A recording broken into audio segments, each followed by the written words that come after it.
chamar a atenção de vocês é quem tiver interesse, num resumo, vejam bem, a aula de hoje tem muito a ver com a minha tese de doutorado, que foi editada pela Raíssa agora em dezembro, que é esse Direito, Autoritarismo e Mudança Socioeconômica, que tem mais de 500 páginas. Né?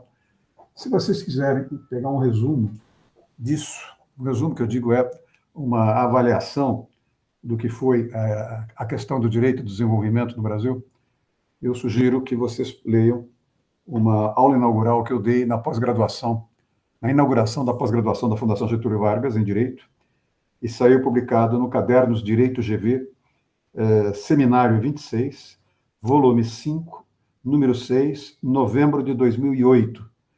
Ou seja, é uma apresentação, a minha é uma aula inaugural do que seria a relação direito e desenvolvimento, porque isso foi criado pela Fundação Getúlio Vargas aqui em São Paulo, quando, na realidade, esse era um tema que já vinha há algum tempo sendo discutido de uma forma esparsa pela Fundação Getúlio Vargas, de um lado, pela própria Faculdade de Direito, de outro lado. E é curioso como isso cresceu na Faculdade de Direito, menos um pouquinho pela relação do Departamento de Direito Econômico e mais pela Sociologia do Direito, que teve um maior número de teses sobre esse tema. Vale a pena, quem tiver interesse, tem muita coisa a ver com o pano de fundo da aula de hoje. A aula de hoje é uma aula que envolve exatamente a questão do direito com o desenvolvimento, envolve a questão weberiana da legitimação pelo procedimento, ou da legitimação pelos resultados, e, ao mesmo tempo, a questão da legitimidade a priori. Vale muito a pena vocês lidarem com essa questão. Essa questão vai ser, a meu ver, muito debatida agora, redebatida agora, com as análises que estão sendo feitas pelo golpe de 64, a respeito do golpe de 64. Bom, podemos começar. Eu gostaria de dizer que a aula de hoje é uma aula em que eu vou tentar trazer à tona algo que eu já passei para vocês em outros momentos, mas eu vou aprofundar um pouco. E, basicamente, o que eu quero chamar a atenção de vocês é para o fato de que, além de ter sido objeto da minha tese de doutorado, ele está por trás de toda essa dimensão weberiana de ética de responsabilidade e de ética de convicção. É um dos momentos mais importantes do Brasil contemporâneo.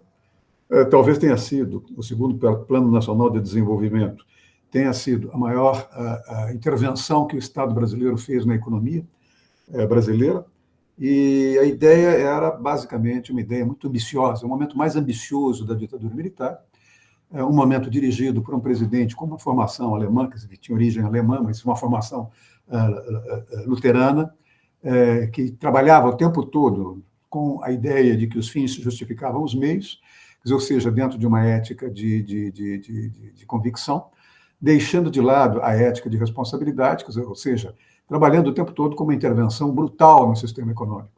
Para vocês terem uma ideia, não é? O segundo Plano Nacional de Desenvolvimento representa, de um lado, o auge da ditadura militar, mas também o maior fracasso da ditadura militar. A partir daí, o fracasso da ditadura militar ficou tão evidente que ele vai durar, depois que sai o Geisel do poder, em 1979 e 80, a ditadura vai durar mais 5 anos e termina de uma forma absolutamente melancólica. Só para vocês terem uma ideia do que eu quero dizer, antes da ditadura militar, antes do governo Geisel, antes do segundo Plano Nacional de Desenvolvimento, portanto, ali na altura de 1970, governo Médici, não? O Brasil devia alguma coisa em torno de 6 bilhões de dólares a bancos estrangeiros, e o juro no mercado internacional era um juro negativo. Quando termina o segundo Plano Nacional de Desenvolvimento, quando ele se desmancha como sorvete ao sol, e o Geisel termina o seu mandato, só para vocês terem uma ideia, após o fracasso do segundo PND, a dívida brasileira no exterior já era de 100 bilhões, quer dizer, ela vai pular de 6 bilhões de dólares para 100 bilhões de dólares, e os juros no mercado internacional estavam acima de 6%. Quer dizer, quando Geisel assume, a dívida brasileira de 6 bilhões de dólares e juros negativos do mercado internacional.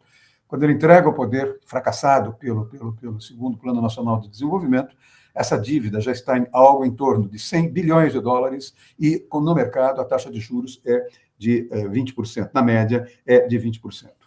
Para vocês terem uma ideia do desastre que foi. Basicamente, o que eu quero é chamar muito a atenção para este período. Este período é um período do qual nós, de alguma forma, não nos livramos até hoje. Um pouco, eu não conheço pessoalmente o Lula, mas eu conheço pessoas que conhecem o Lula, são amigos do grupo dele. Essas pessoas me dizem que ele tem um certo fascínio pelo segundo Plano Nacional de Desenvolvimento. Muito que ele fala a respeito das empresas, o que ele tem falado a respeito da Vale do Rio Doce, que a Vale do Rio Doce deveria ser gerida, ainda que seja hoje uma empresa privada, que ela deveria ser gerida a partir dos interesses do desenvolvimento, do projeto de desenvolvimento do atual governo, quer dizer, não usa a expressão deveria ser gerida a partir dos interesses brasileiros, não, ela deveria ser gerida a partir da ideia de desenvolvimento do atual governo brasileiro, tem muito a ver com o segundo PND. Eu mesmo me lembro que quando o Lula, quando vai ser eleito, no seu primeiro mandato, 3 dias antes, ele vai ao estado de São Paulo, acho que eu já disse isso para vocês anteriormente, mas ele vai ao estado de São Paulo, ao jornal Estado de São Paulo, participar de um almoço. Tem 2 momentos, a saída dele ao estado, tem um momento fechado e tem um momento aberto. O momento aberto é quando ele sai da diretoria, sai do almoço da diretoria e desce e vai à redação. E aí é aberto. Mas tem um almoço que estava fechado só com diretores e os editores e editorialistas da empresa. E aí, em 3 vezes, o Lula toca, estava praticamente eleito, quer dizer, nós já tínhamos o Datafolha dando o Lula como eleito, no segundo turno, em cima do Serra, e ele estava eufórico, e ele dizia que o governo dele ele tentaria retomar o projeto de governabilidade do Geisel no segundo Plano Nacional de Desenvolvimento. Naquele momento, como ele ainda não estava eleito, ainda que a gente tivesse ali a confirmação de que ele estaria eleito, a assessoria dele tocava nele e dizia calma, sem contar o fato de que o segundo PND é fruto de uma ditadura militar. Então, vai devagar. Né? O Lula não gostou nem um pouco, depois mudou de assunto, voltou novamente a mencionar o Geisel, o segundo PND, o pessoal dele voltou novamente, a assessoria voltou novamente a segurar um pouco. Novamente, eu percebi que ele não gostou muito daquilo, e logo em seguida ele volta, e quando a assessoria de relações públicas dele e eleitoral vai tocar no assunto, ele solta um palavrão e diz o seguinte: vocês querem parar de encher minha paciência? Não é? E naquele momento fica evidente que a visão de mundo dele era uma visão baseada numa intervenção do Estado na economia, nos moldes do segundo PND, nos moldes do segundo Plano Nacional de Desenvolvimento. O que é o segundo PND? Por que o segundo PND é importante? Porque o segundo PND é o momento em que o Brasil tenta justificar a intervenção do Estado na economia mediante um projeto absolutamente ambicioso, um projeto que tinha como objetivo dotar o país de uma infraestrutura comparável, uma infraestrutura, dotar o país, entre 1974 e 1979, dotar o país de uma infraestrutura quase idêntica àquela dos países ricos da década de 1970.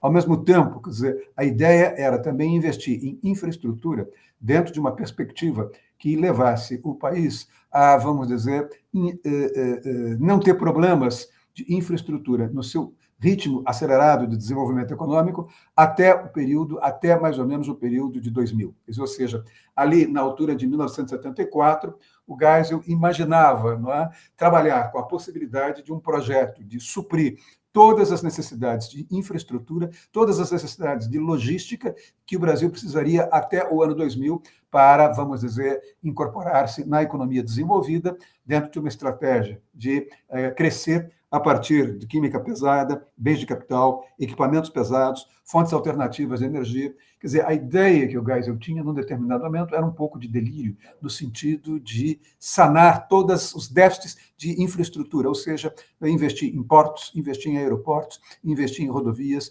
investir em redes de exportação na base de avião, por exemplo, e coisas desse tipo. Quer dizer, era um projeto extraordinariamente ambicioso.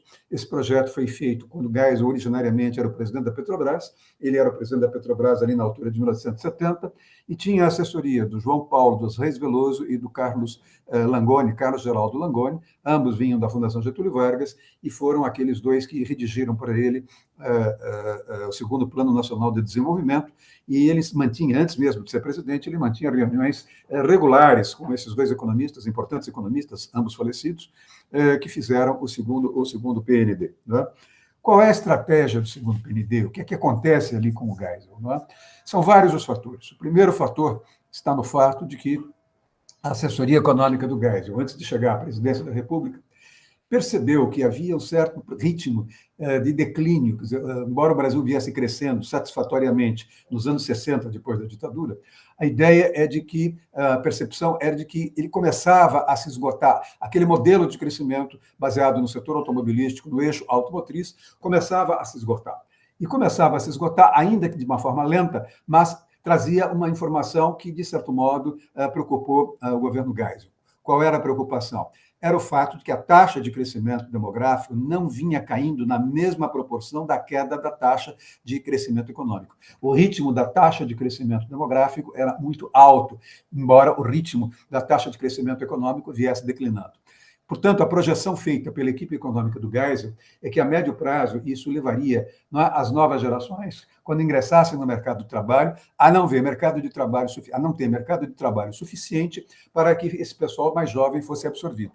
Ou seja, ali na altura de 1973, quando Geisel já está eleito presidente da República e vai assumir no março de 1974, ele já tem estudos mostrando que ou ele acelera o ritmo de crescimento da economia, ou ele induz a economia a voltar a crescer num ritmo rápido, ou a médio prazo, ele, quando saísse do governo, ele começaria a esbarrar nesse problema que é a taxa de crescimento, a taxa de natalidade era alta, a taxa de crescimento da população era alta, o ritmo da taxa de crescimento da população vinha numa velocidade um pouco maior do que a velocidade do crescimento econômico, o que significa, portanto, a médio prazo, uma espécie de desequilíbrio entre essas duas taxas e, portanto, isso levaria a um forte processo de desemprego. Não nos esqueçamos que, em 74, eram apenas 6 anos depois de 68, e de 68, os militares estavam muito, vamos dizer, preocupados com o retorno de movimentos estudantis, de protestos estudantis e coisas do gênero. Né?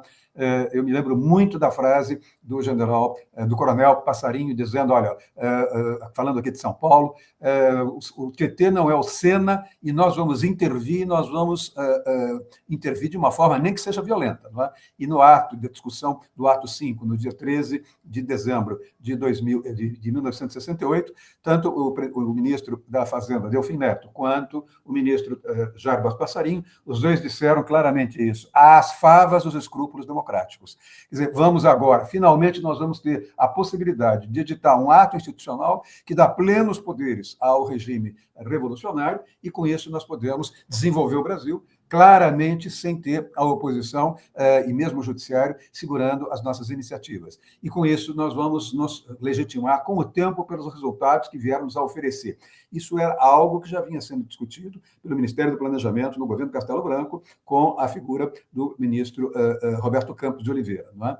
A ideia era, vamos trabalhar com uma legitimação a posteriori, vamos assumir, sim, que somos um regime fechado, vamos assumir que somos um regime ditatorial, mas vamos nos justificar a médio prazo pelos resultados que nós viemos a oferecer, modernizando a economia brasileira, trabalhando no sentido de deslocar o eixo do desenvolvimento para novos eixos que agregassem maior valor e gerassem empregos de qualidade a médio e longo prazo para o Brasil.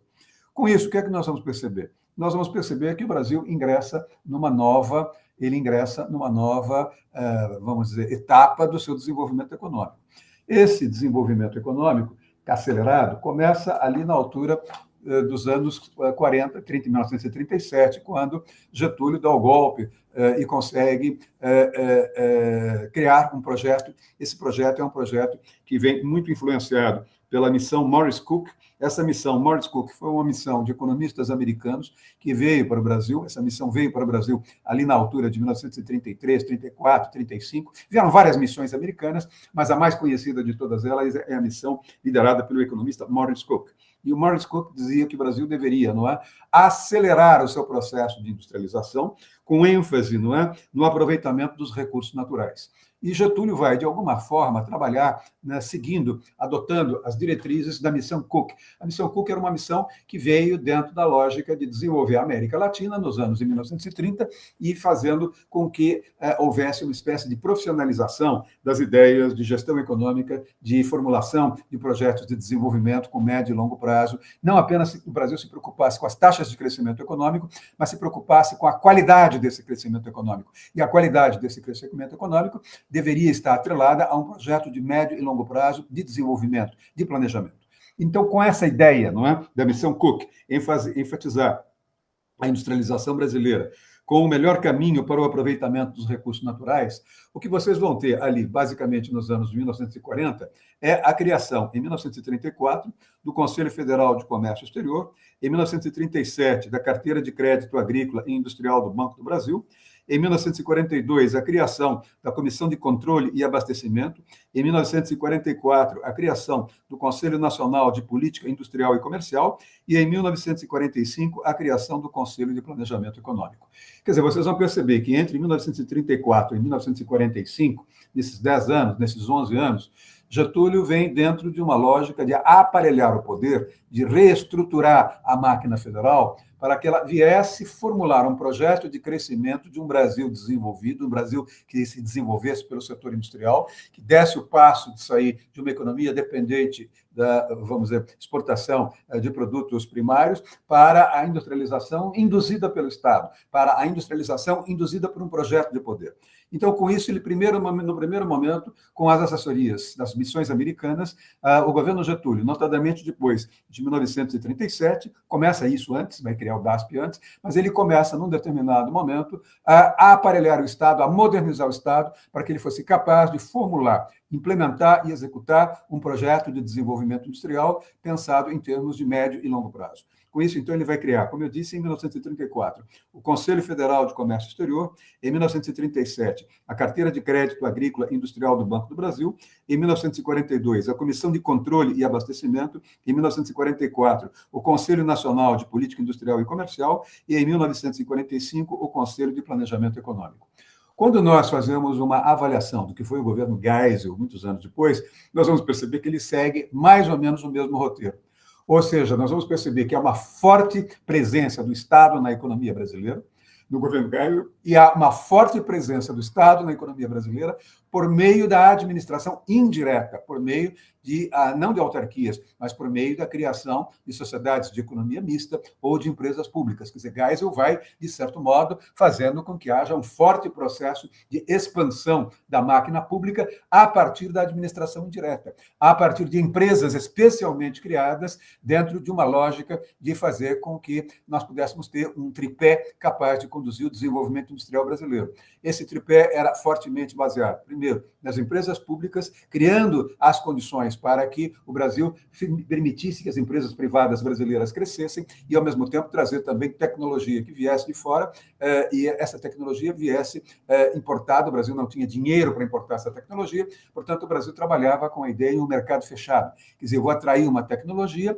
oferecendo aos produtores privados, europeus e americanos, que quiserem vir investir no Brasil, trazendo a sua tecnologia, eu não tenho dinheiro para pagar por essa tecnologia. Em troca da chegada deles, trazendo essa tecnologia, eu vou trabalhar com o mercado fechado, eu vou trabalhar com o mercado protegido. Aqueles que entrarem, não é, dentro de uma lógica de cooperação e assessoria tecnológica para as empresas privadas brasileiras, dentro de um projeto baseado naquilo que se chamou na época de uma tríplice aliança, a empresa estrangeira, a empresa estatal brasileira e a empresa privada brasileira, a ideia era formar, não é, uma espécie de um tripé. Esse tripé era um tripé protegido contra a concorrência externa, ou seja, Geisel vai trabalhar muito naquela lógica varguista de ampliar ainda mais os mecanismos de controle das importações de produtos que pudessem, de certo modo, quebrar um pouco a espinha dorsal daqueles brasileiros, daquelas empresas brasileiras, tanto as públicas quanto as privadas, que vinham se associando a empresas estrangeiras dentro de uma lógica de um Brasil grande potência, dentro da lógica de que o Brasil deveria continuar trabalhando um pouco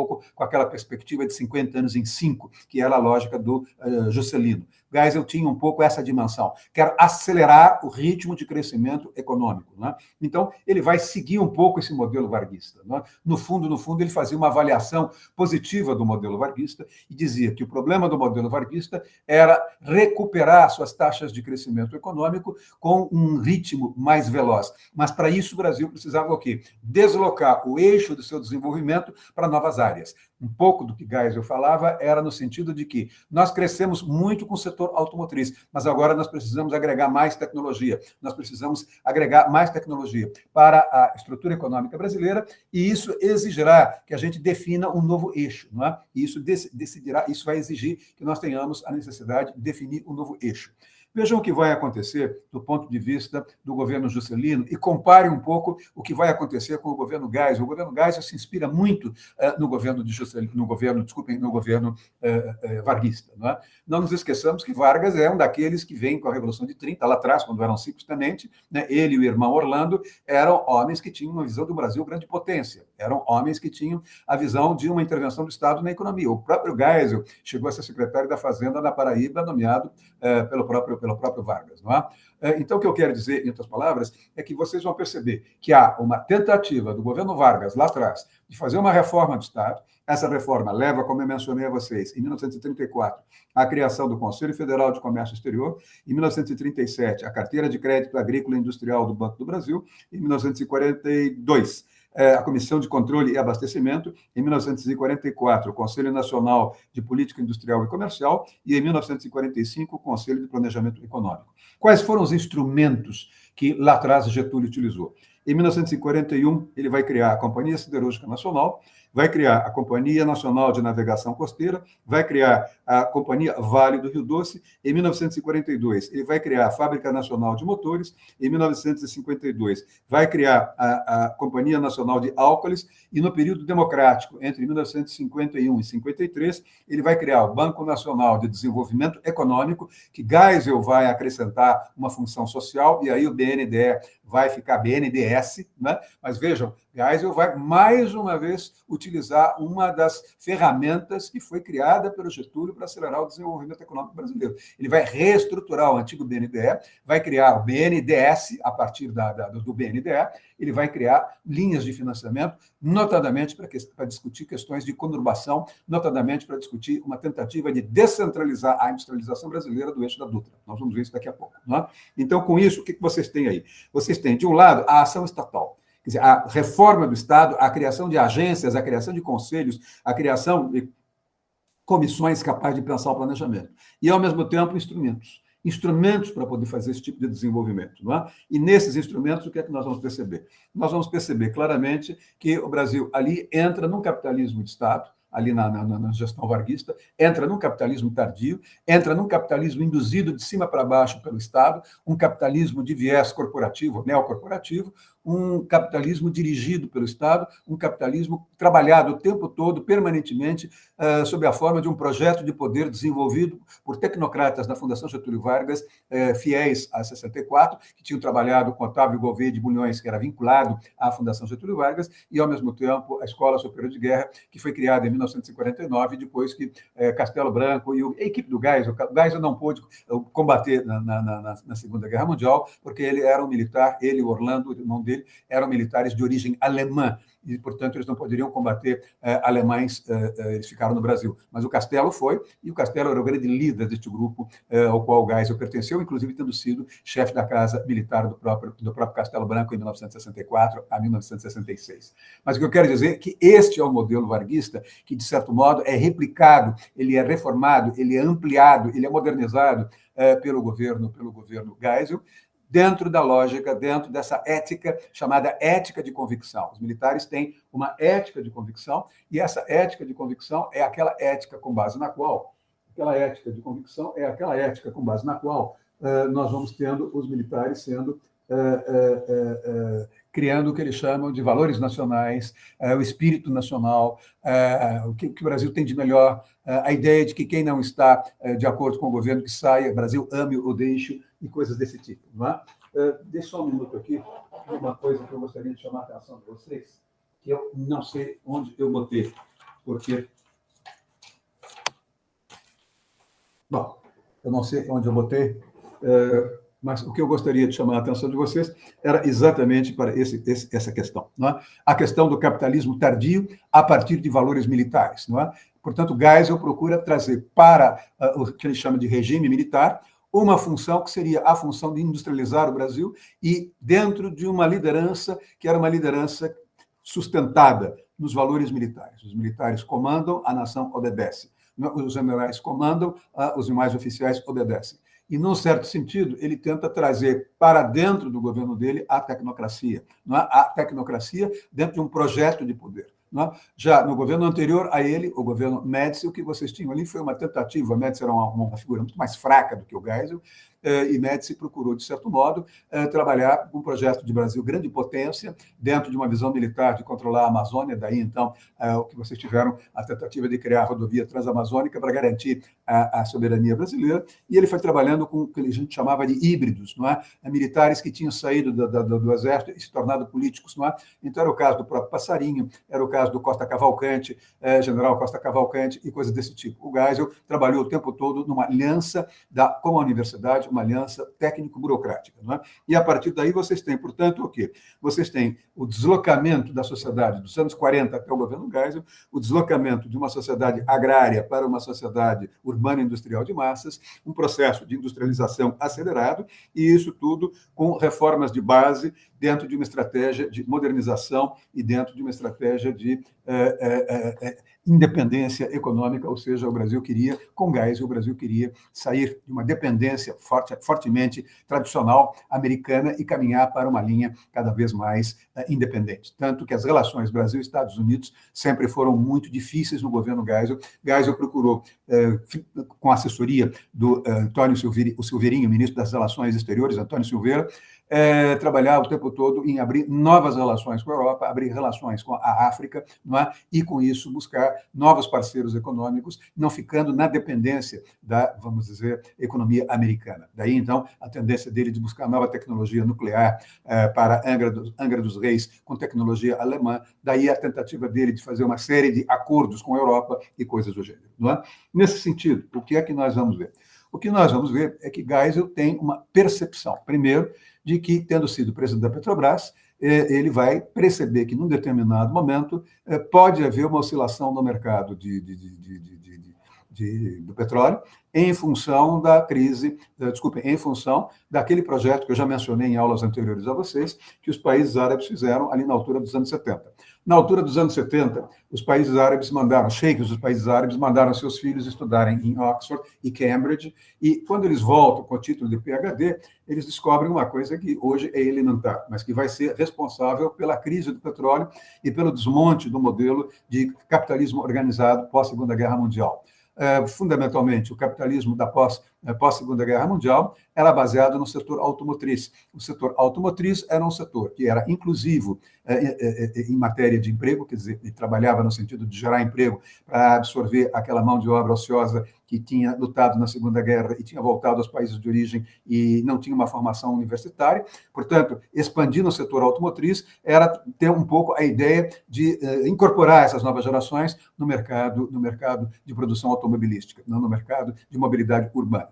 Em segundo lugar, não é? O petróleo era um recurso barato, o preço do barril era barato e, ao mesmo tempo, a oferta era abundante. O que os filhos dos sheiks perceberam é que o crescimento, a expansão do crescimento do capitalismo do pós-guerra, notadamente nos Estados Unidos e na Europa, vinha ampliando brutalmente as importações de óleo bruto dos países árabes. E os países árabes perceberam que, mantido o ritmo de crescimento, eles teriam o esvaziamento dos seus postos, eles teriam o fim dos seus poços de petróleo mais rapidamente do que eles imaginavam. Portanto, eles quiseram, de certo modo, diminuir a oferta de óleo no mercado, aumentar o preço do barril, para que eles tivessem uma espécie de uma janela de 50 anos para que os países árabes pudessem se reinventar de natureza econômica a partir aí de uma série de assessorias, notadamente assessorias feitas por universidades inglesas. Não é?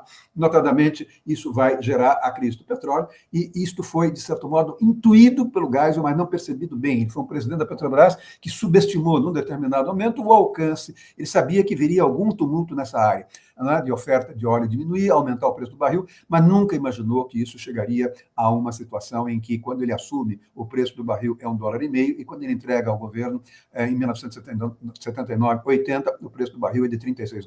Não é? O que vai acontecer? Toda a lógica do governo de Geisel foi no sentido de tentar trabalhar com a ideia de um Brasil desenvolvido. Não aquela ideia do Médici, Brasil grande potência, mas, como eu disse, não é? Um Brasil que tivesse uma infraestrutura que fosse igual a dos países ricos, ao mesmo tempo que tivesse equipamento, saísse da área, vamos dizer, de automóveis e fosse para a área de equipamentos pesados, saísse da área de automóvel e fosse também para a área de bens de capital, buscasse novas fontes alternativas de energia e coisa do gênero. Não é?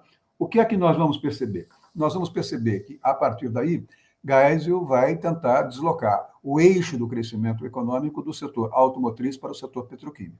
Ou seja, foi um erro. Não é? Ao mesmo tempo em que foi um erro, ele era um homem muito turrão, um homem difícil, um homem que tinha suas certezas, era um homem que tinha, como eu disse, depois que ele perdeu o filho aqui em Quitaúna, que morreu atropelado por um trem, ele ficou um homem muito duro ainda, já era duro, ficou mais difícil, um homem que tinha uma intervenção na economia nos mínimos detalhes, fazia questão de discutir os mínimos detalhes. Eu me lembro, não sei se eu já disse isso a vocês, mas eu contei isso nesse debate da USP na sexta-feira, que eu, naquele momento, estava já no conselho, estava indo para o conselho, integrar o Conselho de Economia e Sociologia da Federação do Comércio aqui de São Paulo, que funcionava aqui na rua Vila Nova, não é na Paulista, não é onde hoje, ali na 9 de Julho, e esse grupo todo de empresários que dependia do conselho, o conselho fazia estudos, esse grupo marcou uma conversa com o Geisel para discutir um projeto que interessava a Federação do Comércio, a FEComércio.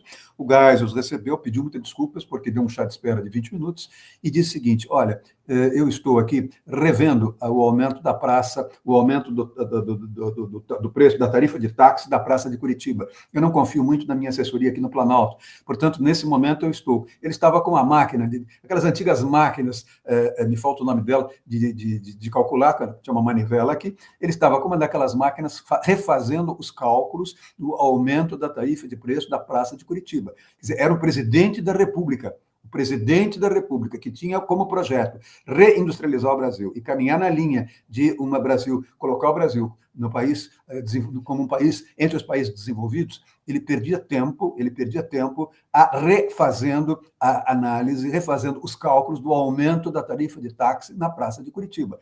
Isso dá a dimensão do perfil intervencionista e centralizador do então presidente Ernesto Geisel. O que ele vai, de certo modo, tentar fazer basicamente, no segundo PND, trabalhar na linha de um projeto que seria o grande projeto do golpe de 64. O grande projeto do golpe.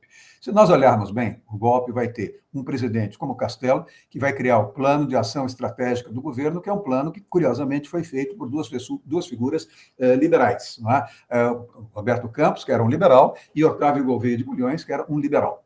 Portanto, é curioso que nós tenhamos tido, em 64, um projeto militar de desenvolvimento feito por dois liberais. E esse projeto, depois, vai, de certo modo, ser desmontado pela uma série de crises, pelo pragmatismo do general Costa e Silva e pelo pragmatismo do então ministro Delfim Neto.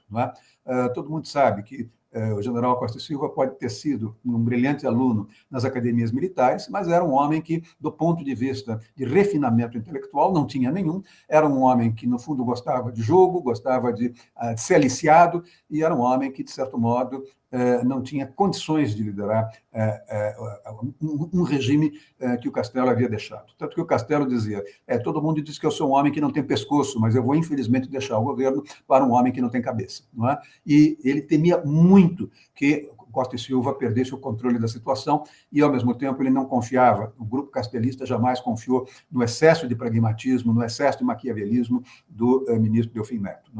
Então, vocês vão ter, depois, Costa e Silva sendo afastado do poder por doença, vem o Médici, que era um homem que, no fundo, segurou a ditadura no momento em que generais de 3 estrelas e não de 4 estrelas imaginaram que poderiam ser presidente da República, notadamente o general Afonso Albuquerque Lima, que era um general da Arma de Engenharia e que era o líder dos jovens generais e que tinha um projeto de desenvolvimento acelerado para o Brasil e que era um homem terrível do ponto de vista do seu reacionarismo, do seu conservadorismo, mas houve um momento em que o Exército não aceitou que generais de 3 estrelas pudessem ser presidente do Brasil e, para pacificar a situação, colocaram um homem que vinha do setor de informações, que era o Geisel, que era o Médici, e que fez um governo absolutamente na mão, novamente, do Delfim, mas baseado o tempo todo na perseguição, na tortura, na violência e coisas desse tipo. Depois vocês vão ter o Geisel. Geisel retoma um pouco da racionalidade decisória deixada pelo Castelo. Então, vocês vão ter aí dois grandes momentos. Um momento do Castelo e um momento, estou justificando a ditadura, mas estou dizendo que a ditadura tem dois momentos ambiciosos, mas esses são momentos racionais. Castelo, por um lado, e a sua continuidade depois com o Geisel, mais à frente, em 1974, 10 anos depois da ditadura ter começado. O que é que eu estou querendo dizer com isso? Estou querendo dizer que a lógica geiselista é uma lógica muito clara. Desenvolver o Brasil Mas para desenvolver o Brasil, nós temos, não é, de acelerar o processo de crescimento econômico. Esse processo de crescimento econômico foi inteiramente construído lá atrás pelo Getúlio, e esse modelo é um modelo que começa em 37, leva a 50 anos em 5 com Juscelino. Os anos 50 são anos de forte industrialização, de forte urbanização, e a partir daí nós temos uma série de problemas que são problemas dramáticos. Não é? Quais são os problemas dramáticos? Nós tivemos, eu comecei na sexta-feira, dando a minha exposição lá na USP, dizendo exatamente isso. A morte do Getúlio, o suicídio do Getúlio, atrasou o golpe de 64. O golpe de 64 era para ter sido, ele foi planejado, ele foi pensado para ter sido ocorrido antes de Juscelino assumir. Não é? Portanto, o Brasil entrou no golpe com muito atraso. Não é? E nesse atraso, o que vocês estão percebendo é que os militares tinham criado a Escola Superior de Guerra, tinham avaliado o governo varguista, tinham avaliado o Juscelino, que foi o desenvolvimento de 50 anos em 5, com o plano de metas de Juscelino, e tinha um projeto de poder de desenvolvimento acelerado nacionalista para o Brasil. Não é? E isso foi fruto do que eles fizeram vindo da Segunda Guerra Mundial, criando a Escola Superior de Guerra e pensando, a partir daí, que eles não mais seriam um poder moderador, mas que eles seriam um policymaker. O que significa isso? Significa, em outras palavras, que o Exército, na gestão do Castelo, na gestão principalmente do Geisel, tomou consciência de que eles não poderiam mais ser apenas e tão somente o poder moderador de um poder civil que entrava em crise. Eles deveriam ser, acima de tudo, um policymaker. Não temos por que ficar tutelando político. Vamos nós dirigir o país. Vamos nós formular um projeto para o Brasil. Nós vamos agora nos tornar formuladores de políticas públicas. Não é? Formuladores de políticas públicas. Nós vamos nos transformar em policymakers, quer dizer, formuladores de políticas estruturantes para o Brasil. Em vez de tutelarmos os militares, tutelarmos os civis, e de vez em quando temos de intervir para evitar a corrupção, nós vamos ter nós mesmos, com os nossos valores, de caminhar nessa linha. Não é? Então, é o que vai acontecer com o Geisel. E com isso, o que ele tenta? Ele tenta, não é? Ele percebe a necessidade de adensar a qualidade, de adensar a profundidade da industrialização brasileira. E, nesse sentido, ele vai partir da premissa de que tudo que o setor automotriz podia dar, já havia dado. Portanto, agora a necessidade era manter o setor automotriz e caminhar na linha de, vamos dizer, encontrar um novo eixo econômico ainda mais sofisticado, que desse as condições para que o Brasil pudesse acelerar o seu crescimento dentro de uma perspectiva de ter já um ritmo novo, reconquistar um ritmo de crescimento econômico que fosse numa velocidade acima do ritmo de crescimento da taxa de natalidade no Brasil, da taxa de crescimento da população no Brasil. E o que é que ele vai fazer? Não é? Ele vinha da Petrobras, ele vinha acompanhando as questões do petróleo e as discussões sobre a alternativa para o petróleo já nos anos 70, e ele vai deslocar o desenvolvimento brasileiro do setor automotriz para o setor petroquímico. Ou seja, olhem só o erro que ele comete. Não é? Ele tem uma consciência, ainda que seja consciente, de que havia um risco de que o preço do petróleo fugisse ao controle. Ele subestimou, ele disse que não, entendia bem daquilo, que ele era especialista, etc., que aquilo era apenas algo que viria para ficar 1 ou 2 anos, depois aquilo voltaria o petróleo voltaria para o preço natural dele. Não é? E com isso, portanto, ele vai escolher o setor petroquímico. Traduzindo, o que é que ele fez? Ele sai do setor automotriz e escolhe um setor industrial mais capaz de trazer mais valor agregado para a economia brasileira, capaz de adensar tecnologicamente a economia brasileira. Mas a premissa era a mesma: o petróleo é abundante na oferta e é barato no preço, não é? E o setor petroquímico foi escolhido. Não é? Então, ele desloca o eixo do crescimento econômico brasileiro do setor automotriz para o setor petroquímico. Mantém, então, a mesma base de crescimento econômico, que era o princípio de que o petróleo é abundante na oferta e barato no preço. Ao mesmo tempo, ele tenta, como eu disse, desenvolver o setor de equipamentos pesados e o setor de bens de capital. E, nesse momento, qual é a grande característica do governo dele? Ele também tenta antecipar os investimentos em infraestrutura. Ou seja, ele vai criar uma série de linhas de financiamento, vai buscar empréstimos do exterior para desenvolver aeroportos, desenvolver rodovias, desenvolver portos, procurando atingir, não é, todas as necessidades. Ou seja, ele prometia entregar, isso vai começar em 1974, ele promete entregar o poder em 1979, dizendo que entre 1974 e 79, o Brasil anteciparia todas as suas necessidades logísticas de infraestrutura até 2000.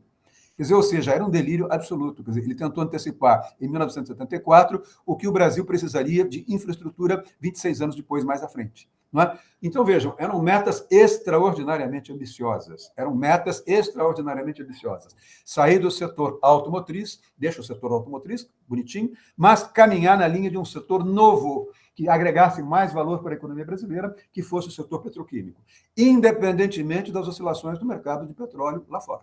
Segundo, ele vai tentar também, como eu disse, desenvolver o setor de bens de capital e equipamentos pesados. E, ao mesmo tempo, vai tentar antecipar investimentos em infraestrutura. Ou seja, ele vai tentar investir entre 1974 e 1975 tudo aquilo que o Brasil precisaria para ter autonomia de infraestrutura até o ano 2000. Em terceiro lugar, não é? Ele também vai procurar criar o que ele chama de uma burguesia nacional. O que significa essa burguesia nacional? Significa a possibilidade, segundo Geisel, de, a partir das empresas públicas, criar as condições para que ele atraísse as empresas privadas da mesma maneira como Vargas fez em 1937 a 1945. Quando nós estudamos o governo Vargas, nós vamos perceber dados interessantes. Vargas tinha uma clara noção, o varguismo tinha uma clara noção, e os militares brasileiros, muitos foram varguistas, não é? Tinha uma clara noção de que, para o Brasil se desenvolver, o Brasil precisaria ter a liderança do Estado.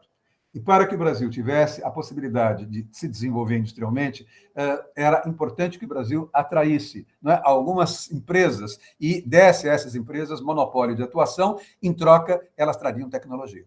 Então, o que Vargas fez, o Geisel vai aprofundar ainda mais isso, foi, num determinado momento, fazer de cima para baixo um projeto corporativo, não é? Um projeto que não tem nada a ver com o corporativo fascista da Itália, mas que era, vamos dizer, de cima para baixo, escolher algumas empresas, não é? Vejam aí a proximidade do Lula, a chamada empresa campeã da Dilma, era um pouco o que o Geisel estava tentando fazer. Não é? Ele vai, por exemplo, chamar a família Hermílio de Moraes e vai entregar à família Hermílio de Moraes a possibilidade de trabalhar naquela linha de desenvolvimento dela, com petroquímica e coisas do gênero, e mais o trabalho dela no setor industrial, e dando a ela monopólio, ou seja, essa empresa era uma grande empresa, uma empresa confiável, ele atrai esta empresa para o governo, entrega quase que o monopólio na área de atuação para essa empresa, desde que essa empresa se associasse ao que o Estado vinha fazendo.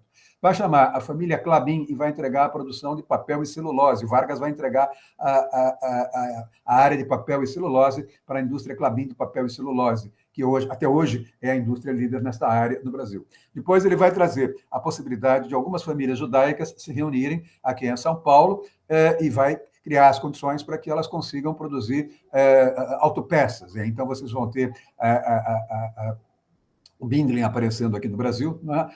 O empresário José Mindlin aparecendo, liderando esse grupo de empresários judaicos, que vai fazer a Metal Leve, e depois vocês vão ter outras empresas do gênero.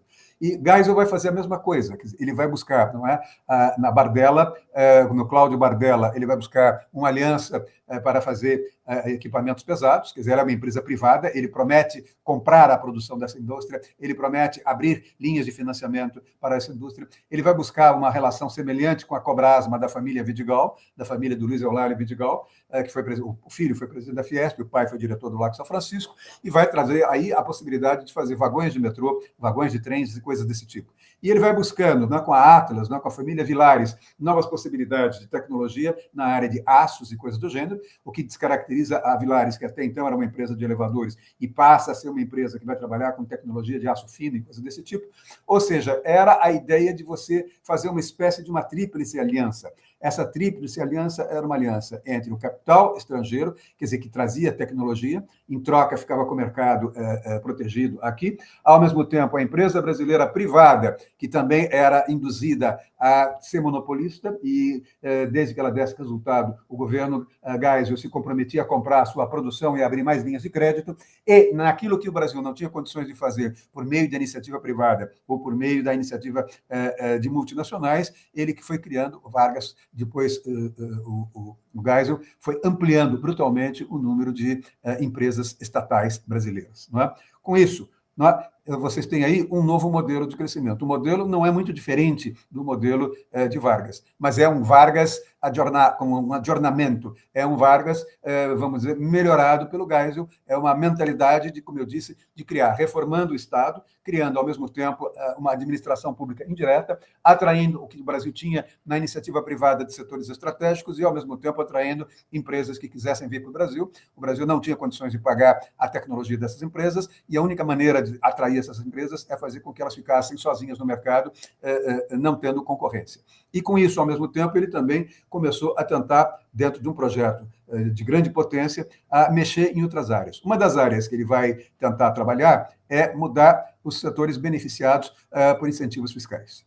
Quer dizer, Geisel percebeu, ele não era tonto, ele era só turnão, mas ele percebeu que havia sido criado lá atrás, para o desenvolvimento brasileiro, um sistema de incentivos fiscais. Só que esse sistema de incentivos fiscais acabou não necessariamente tendo uma previsão para terminar. O que aconteceu? O empresariado padrão Firjan, o empresariado padrão Fiesp, negociou, com os antecessores de Vargas, negociou, basicamente, lá atrás, com o Delfim, não é, a possibilidade de terem incentivos fiscais para desenvolverem.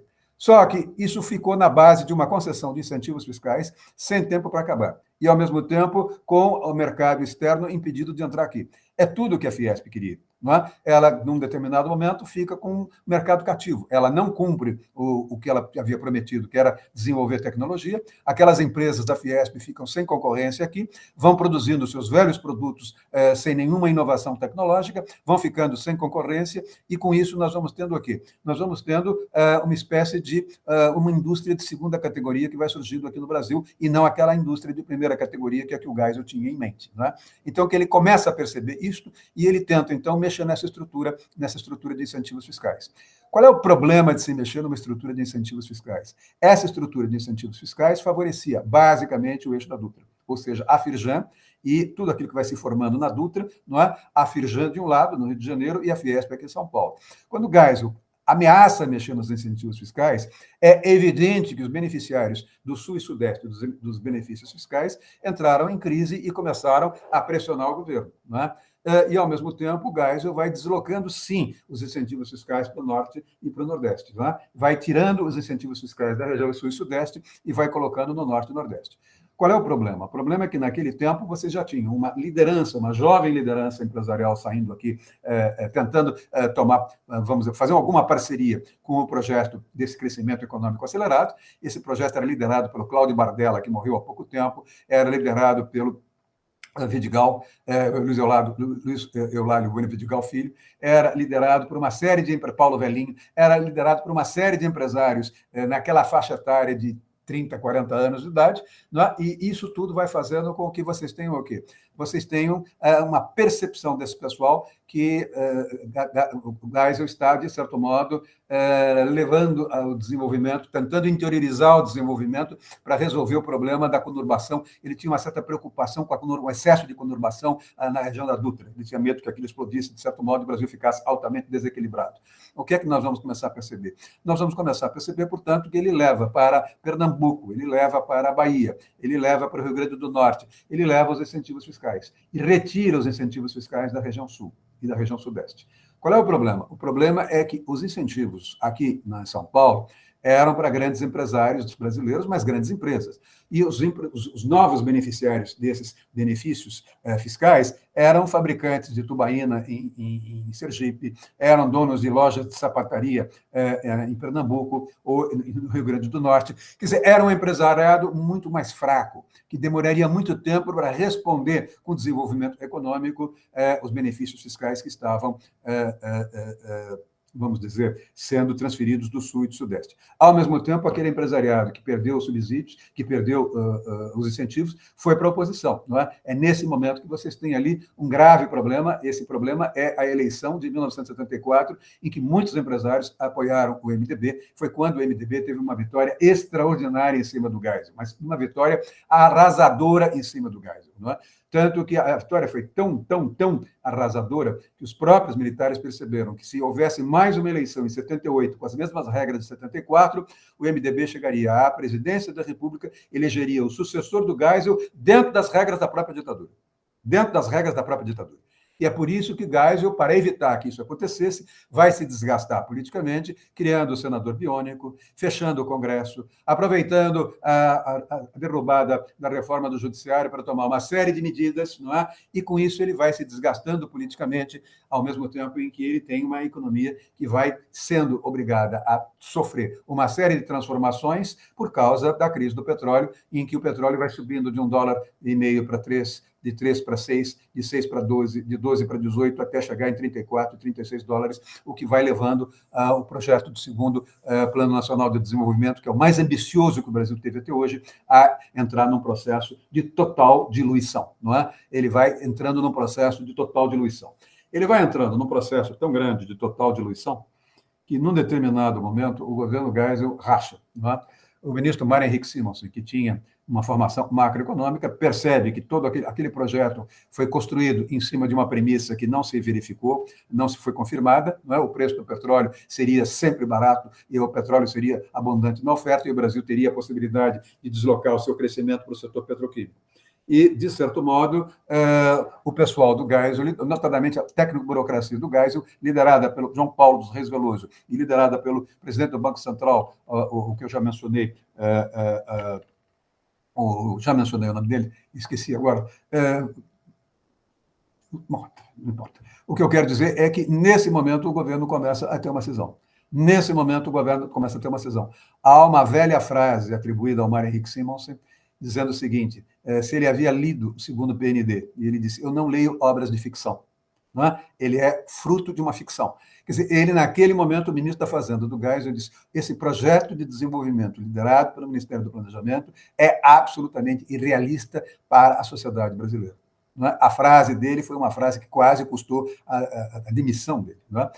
E ele foi contra-atacado pelo Veloso, por um lado, e pelo ministro Severo Gomes, que era um homem-chave do Geisel para lidar com o setor industrial. Aliás, os dois eram muito amigos. O Geisel se dava muito bem com o Severo Gomes, que era um empresário nacionalista e era um empresário que tinha uma sensibilidade política muito grande. A sua filha foi, inclusive, casada com Carlos Estevão Martins, que havia sido homem da UNE lá atrás e era um professor de ciência política aqui muito respeitado aqui na Unicamp e na USP. Não é? E, portanto, o Severo Gomes tinha um peso muito grande com o SEBRAP, com o Fernando Henrique, com aqueles intelectuais considerados intelectuais mais desenvolvimentistas e de esquerda e coisas desse tipo.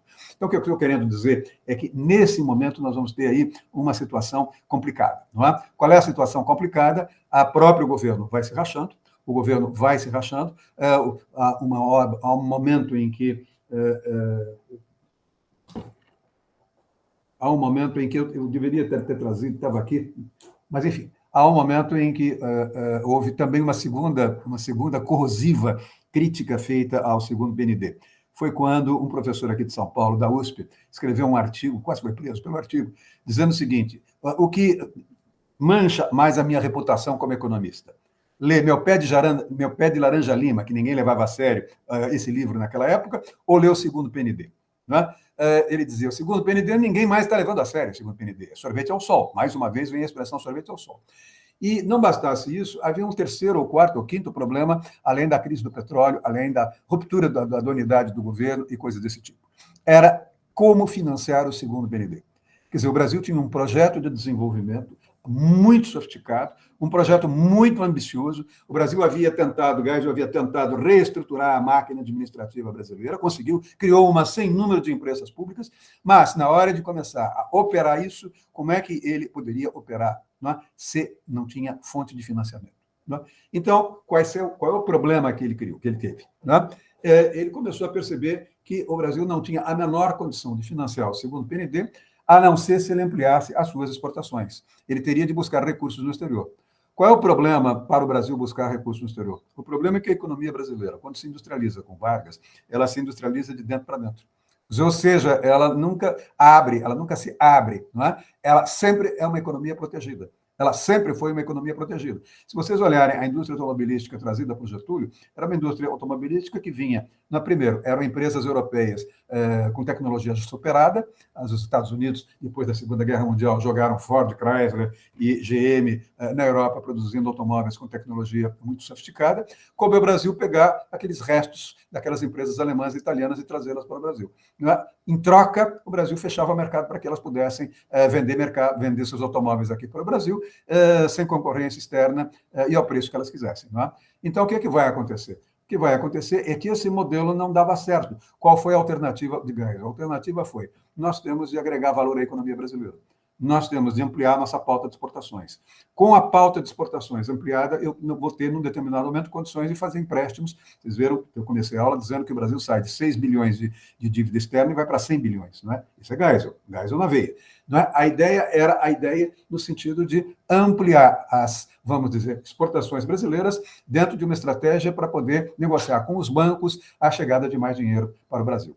Por que isso era importante? Porque o Brasil cresceu para dentro, o Brasil cresceu com uma economia fraca, com uma moeda fraca, quando o dólar era moeda forte no mercado internacional. Qual era o problema do Brasil? Como é que o Brasil, que operava com o antigo Cruzeiro, poderia fazer negociações com o Banco Mundial, poderia fazer negociações com bancos privados internacionais, se todos esses bancos operavam com o dólar e o Brasil operava com o Cruzeiro? O Brasil não tinha uma receita em dólar que permitisse, num determinado momento, a assinatura de contratos de médio e longo prazo para promover o desenvolvimento do setor petroquímico no Brasil. A estrutura de Geisel, ele era muito ágil nas decisões, a estrutura de Geisel foi, nós vamos então melhorar a pauta de exportações. Foi chamando os empresários que trabalhavam com a exportação, eu me lembro muito, porque eu na minha tese de doutorado dedicada a esse momento, não é? Ele chamou Horácio Coimbra do Café Cacique, do Café Pelé, e disse o seguinte, você está exportando café em grão para a Europa, você tem de exportar café granulado. A Alemanha não tem um pé de café, ela não planta um pé de café e é a maior exportadora mundial de café granulado. O que você tem é de tomar o mercado alemão, granulando o café, e com isso você agrega valor. Com isso você vai continuar exportando seu café, mas vai exportar agregando valor e vai fazer com que você receba mais dólar, e quanto mais dólares nós tivermos a possibilidade de entrar aqui, mais nós vamos conseguir melhorar a qualidade de negociação para abrir linhas de financiamento para o segundo PND. A mesma coisa ele fez com o pessoal da Vale. Ele também chamou a Vale, essa obsessão do Lula pela Vale também vem daí. Chamou o pessoal da Vale e disse o seguinte, vocês não estão exportando petróleo granulado, vocês estão exportando, vocês têm de exportar o pellet, não pode exportar minério bruto para o Japão. Né? Vocês vão ter de exportar vocês vão ter de exportar os pellets, não é? Vocês vão ter de fazer o processamento para agregar valor aqui. Não é? Nesse debate que eu travei na sexta-feira, um dos jornalistas me pergunta como é que foi a minha carreira dentro da redação do Jornal Estado de São Paulo. E como é que nós debatimos as grandes questões brasileiras. E uma das coisas que eu disse ali, eu acho que nunca disse isso a vocês, é que havia um seminário feito por dois professores, um deles era o alemão Frederico Heller, o austríaco Frederico Heller, e o outro era um brasileiro de origem alemã, Rolf Kuntz, que ainda hoje escreve no jornal, está com 86 anos. Os dois criaram um seminário econômico no Estadão, que funcionava na Rua Major Quedinho, ali por volta de 1968, por aí, 69, por aí, para discutir essas questões. O Geisel vai assumir em 74. Né? E nós fazíamos uma reunião a cada 15 dias, eram 4 ou 5 só jornalistas, eu era um deles, eu era o mais jovem de todos, e eles traziam, sempre eles traziam, ou um empresário ou um ministro. Né? Eles traziam o Delfim, eles traziam o ministro do Planejamento, eles traziam o Severo Gomes, e nós passávamos a manhã do sábado discutindo das 8h30 até 1h30 com um ministro ou com um grande empresário os projetos de poder para o Brasil e coisas desse tipo. Na realidade, não é? Vários dos empresários que o velho Heller e o Rolf trouxeram eram empresários que foram chamados mais tarde pelo Geisel para ampliarem as suas exportações, processando, agregando valor, etc, etc, etc. Quer dizer, o Geisel estava se comprometendo primeiro, a comprar a produção das empresas brasileiras. Segundo, ele estava estimulando, abrindo linhas de crédito para que os exportadores ampliassem, vamos dizer, agregassem valor às suas exportações. A tese dele é, no momento em que eu ampliar as minhas exportações, entra no caixa do Tesouro Brasileiro dólar. Na medida em que entra dólar, eu tenho um cacife para negociar com o Banco Mundial novos contratos, negociar em dólar, novos contratos que me permitam trazer dinheiro para o Brasil, dólar para o Brasil, convertê-lo na moeda brasileira e acelerar a industrialização brasileira no setor petroquímico.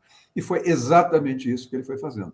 Quer dizer, à medida em que as exportações brasileiras foram agregando valor, o Brasil aumentou a sua receita bruta e, na medida em que ele aumentou a sua receita bruta em matéria de dólar via exportação, ele amplia o seu potencial, a sua capacidade de negociar com os bancos mundiais, com o Banco Mundial, mas com os bancos privados mundiais, a sua capacidade de trazer mais recursos para o Brasil. E, com isso, ele vai empenhando as exportações futuras, para, vamos dizer, fazer novos contratos de financiamento. Ou seja, quanto mais o Brasil exportava, mais ele negociava a dívida externa, mais ele ampliava o volume da dívida externa, mais ele renegociava, ou seja, era uma espécie de um saco sem fundo. Qual foi o problema? O problema foi que, em alguns momentos, Geisel perdeu o controle da situação e não foi capaz de identificar, como é que o preço do petróleo, em vez de cair como ele imaginava 2 anos depois de 74, em 76 já estava a $18, $20. Durante muito tempo, eu dividi uma área do banco com um sujeito que foi vice-presidente do Itaú, mas que foi um dos calculistas do segundo PND. E foi secretário da Fazenda de São Paulo, etc, etc. E ele me disse o seguinte: você não tem ideia, eu não dormia mais. Cada vez que eu ia embora para casa e via o preço do barril tendo sido aumentado, eu tinha uma clara noção de que o segundo Plano Nacional de Desenvolvimento ia fracassar. E fracassando o segundo Plano Nacional de Desenvolvimento, fracassava o Geisel, fracassava o setor do militar mais racional, menos voltado à tigrada do Exército, e é nesse momento que vocês vão ter uma tentativa do general Silvio Frota derrubar o Geisel. E o general Silvio Frota tinha como assessor o general Heleno, quer dizer, não sei se vocês estão percebendo, que era aquele grupo da tigrada dos quartéis. É isso que eu quero dizer. A oposição ao Geisel era a oposição vinda da tigrada dos quartéis. Essa tigrada, lá atrás, o Frota vai morrer em 1990, mas essa tigrada é que vai gerar a figura do general Heleno e daquele documento que eu já passei a vocês, que eu citei e li na aula de sexta-feira. Vejam, um projeto de nação, que foi feito por esses militares de segunda categoria, que estavam vinculados aos quartéis, à tigrada dos quartéis lá no tempo do Geisel. Então, o que eu estou querendo dizer é que, nesse momento, nós temos ali uma situação dramática, e essa situação dramática leva à inviabilização do modelo geiseliano, do projeto geiseliano de desenvolvimento político. O que é que nós vamos começar a perceber? Nós vamos começar a perceber que o projeto dele era um projeto que foi dado ao fracasso desde o início.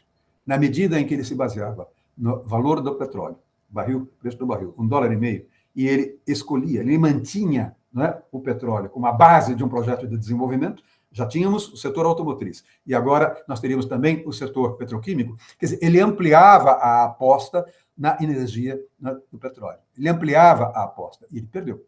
O valor do preço do barril foi, como eu disse, para 36, 38, 39 no ano que ele está entregando o governo. Ele entrega o governo desautorizado, descredibilizado, sem credibilidade alguma. Se vocês tiverem vamos dizer, o projeto de desenvolvimento dele acabou não dando certo. Quais são as consequências? As consequências são, primeiro, ele manteve a matriz energética, ele não mudou a matriz energética do modelo de desenvolvimento. Ele continuou com o petróleo. Só que uma coisa era você calcular um projeto de desenvolvimento econômico em cima do setor automotriz, valendo o petróleo em torno de $1,50 e o preço do barril cotado lá fora, $39.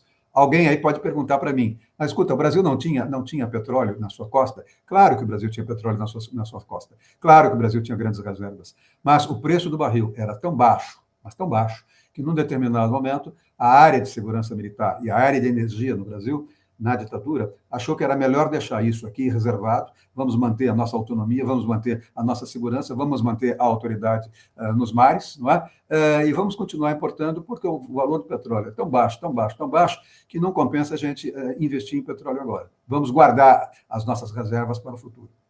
Nesse momento, o Brasil também cometeu um erro. Qual foi o erro? E nesse momento, quando o preço do barril vai lá para cima, demorava muito tempo para o Brasil desenvolver um projeto de tirar o seu petróleo do mar, o seu petróleo aqui na área de Pernambuco, na área mesmo do Rio de Janeiro. Eu me lembro que eu tinha, antes de fazer, já vinha fazendo esse minha tese de doutorado, quando eu recebi do jornal, eu fazia muito essas coisas, a possibilidade de fazer uma viagem, passar 2, 3 meses conhecendo os projetos dos militares da Amazônia e fazer uma análise crítica daquilo.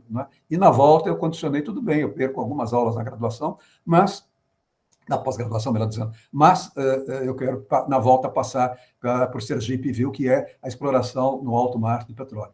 né? Então, eu consegui passar 2 ou 3 meses fazendo, indo para a Transamazônica e depois vindo, pegando aqueles helicópteros ou aqueles barcos que levavam a gente até alto mar e passava 2 ou 3 dias dentro de uma plataforma submarina, vendo como é que aquilo funcionava para entender a mecânica daquilo, né?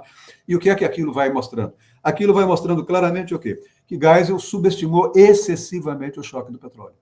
Quer dizer, toda a parte energética era dependente de um preço do barril $1,50. Ele subestimou o petróleo. Ele manteve a matriz energética e, ao mesmo tempo, subestimou o choque do petróleo. Segundo, ele foi investindo à torto e à direita. Ele foi investindo em todos os setores da economia, não necessariamente respeitando algumas prioridades. Principalmente, ele foi desperdiçando muito dinheiro, mas muito dinheiro em infraestrutura, sendo incapaz de pensar na possibilidade de você criar modelos que fossem sendo, vamos dizer, crescendo ao longo do tempo, conforme a necessidade. Em outras palavras, não é? Ele desenvolveu, ele subestimou o choque do petróleo, ele manteve a matriz energética, ele imobilizou capital intensivo em projetos superdimensionados e com capacidade ociosa, não é?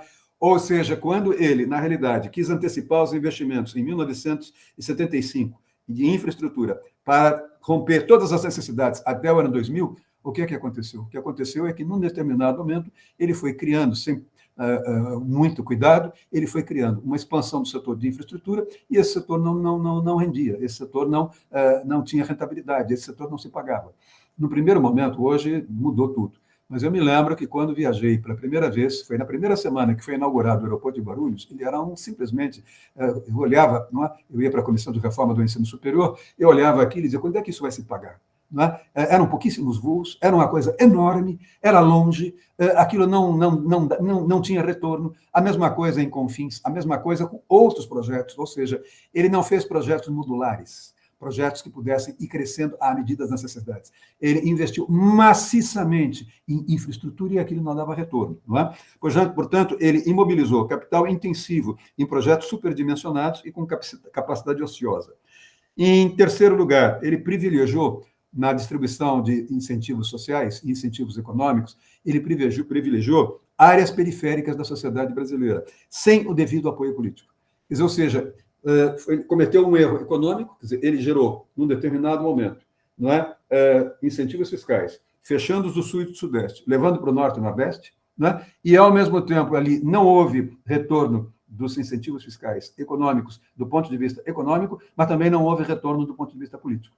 Nem por isso a ditadura continuou ganhando, ela continuou perdendo em muitos estados para o MDB as vagas no Senado e vagas na Câmara dos Deputados. Ou seja, o Geisel não conseguiu fazer com que a troca dos beneficiários dos incentivos fiscais resultasse em crescimento econômico, melhoria das condições sociais no Nordeste e, ao mesmo tempo, apoio político do Nordeste para os candidatos da ditadura.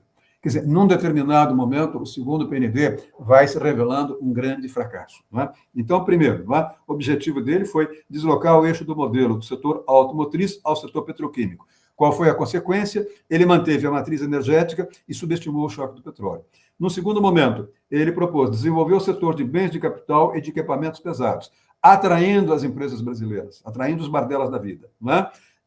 O que é que ele vai fazer? Ele vai imobilizar capital intensivo em projetos superdimensionados. Mas ele não vai ter recursos, daqui a pouco eu menciono por quê, para comprar a produção brasileira das empresas privadas brasileiras, como havia permitido para a Bardella, para a Cobrasma, para a Atlas, para a Vilares e coisas desse jeito.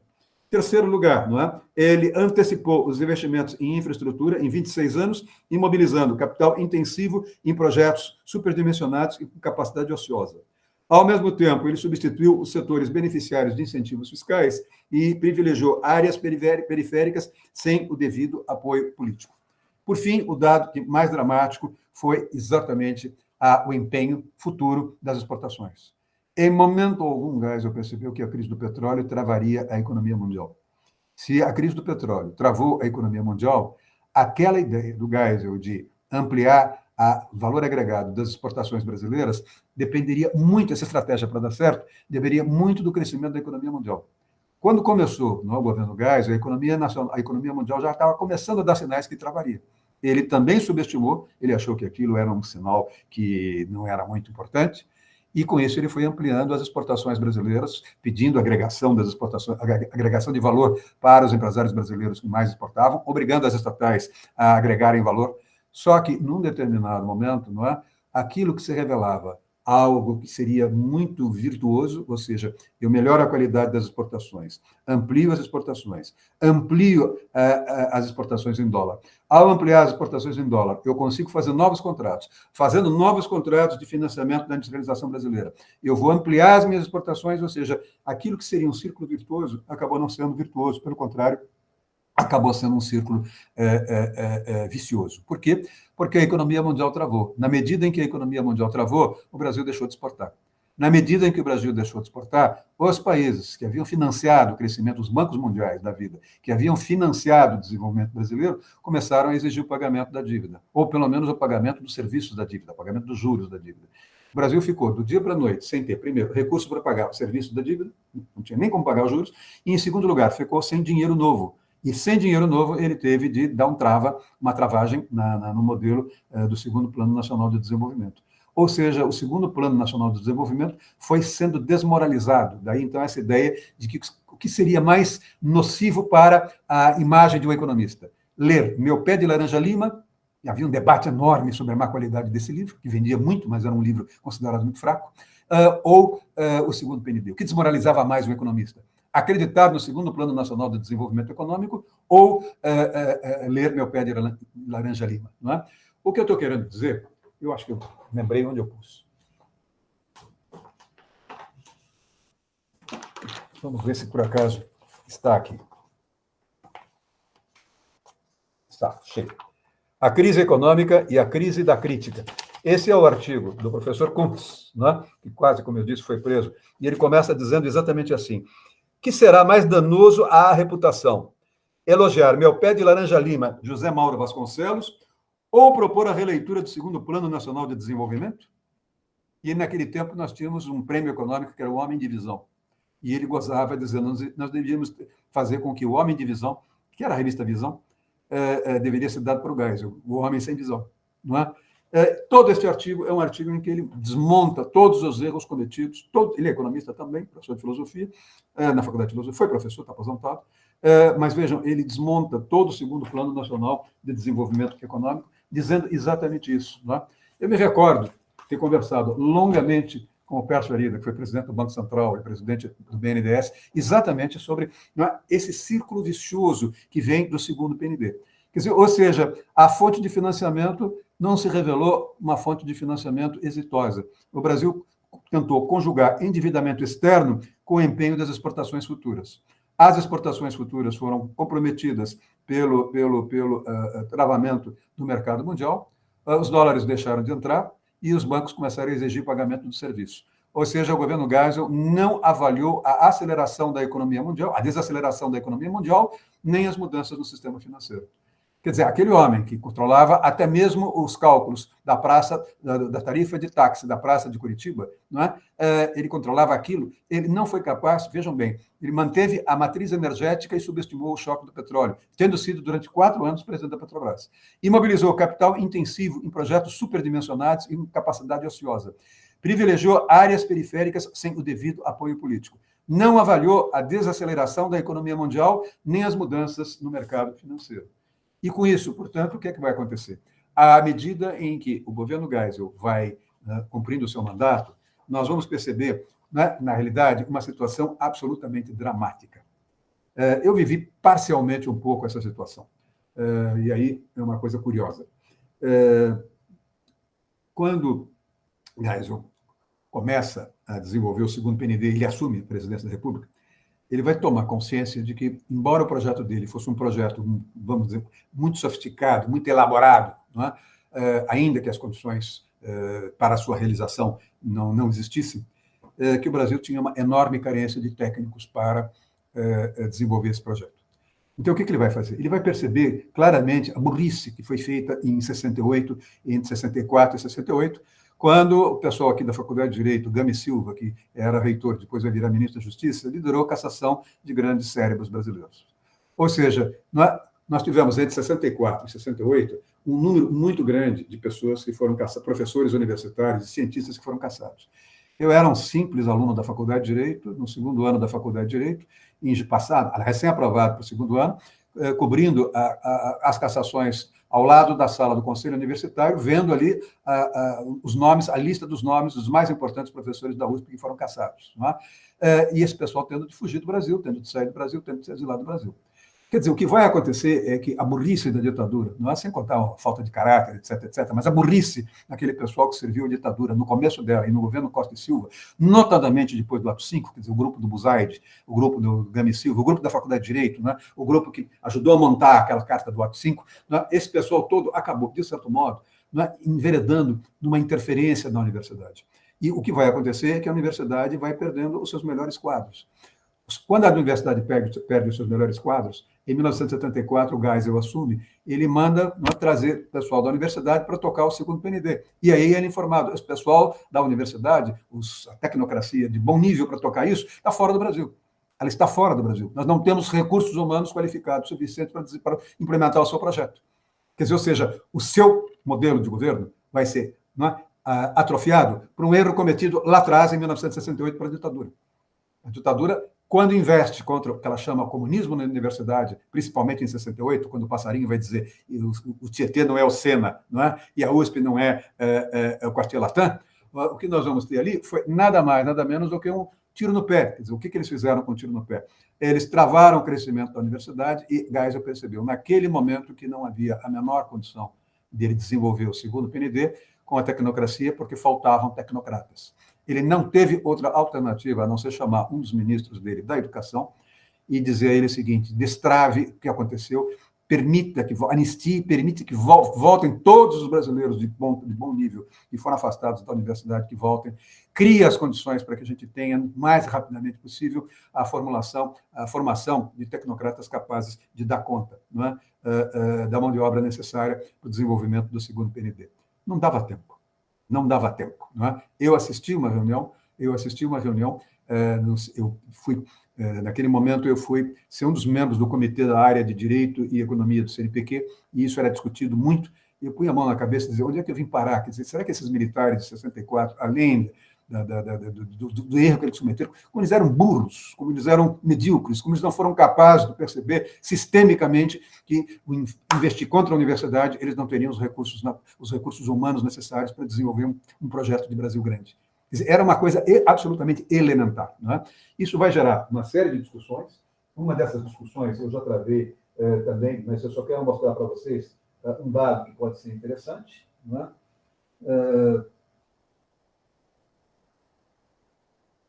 Não importa, eu não sei onde eu pus.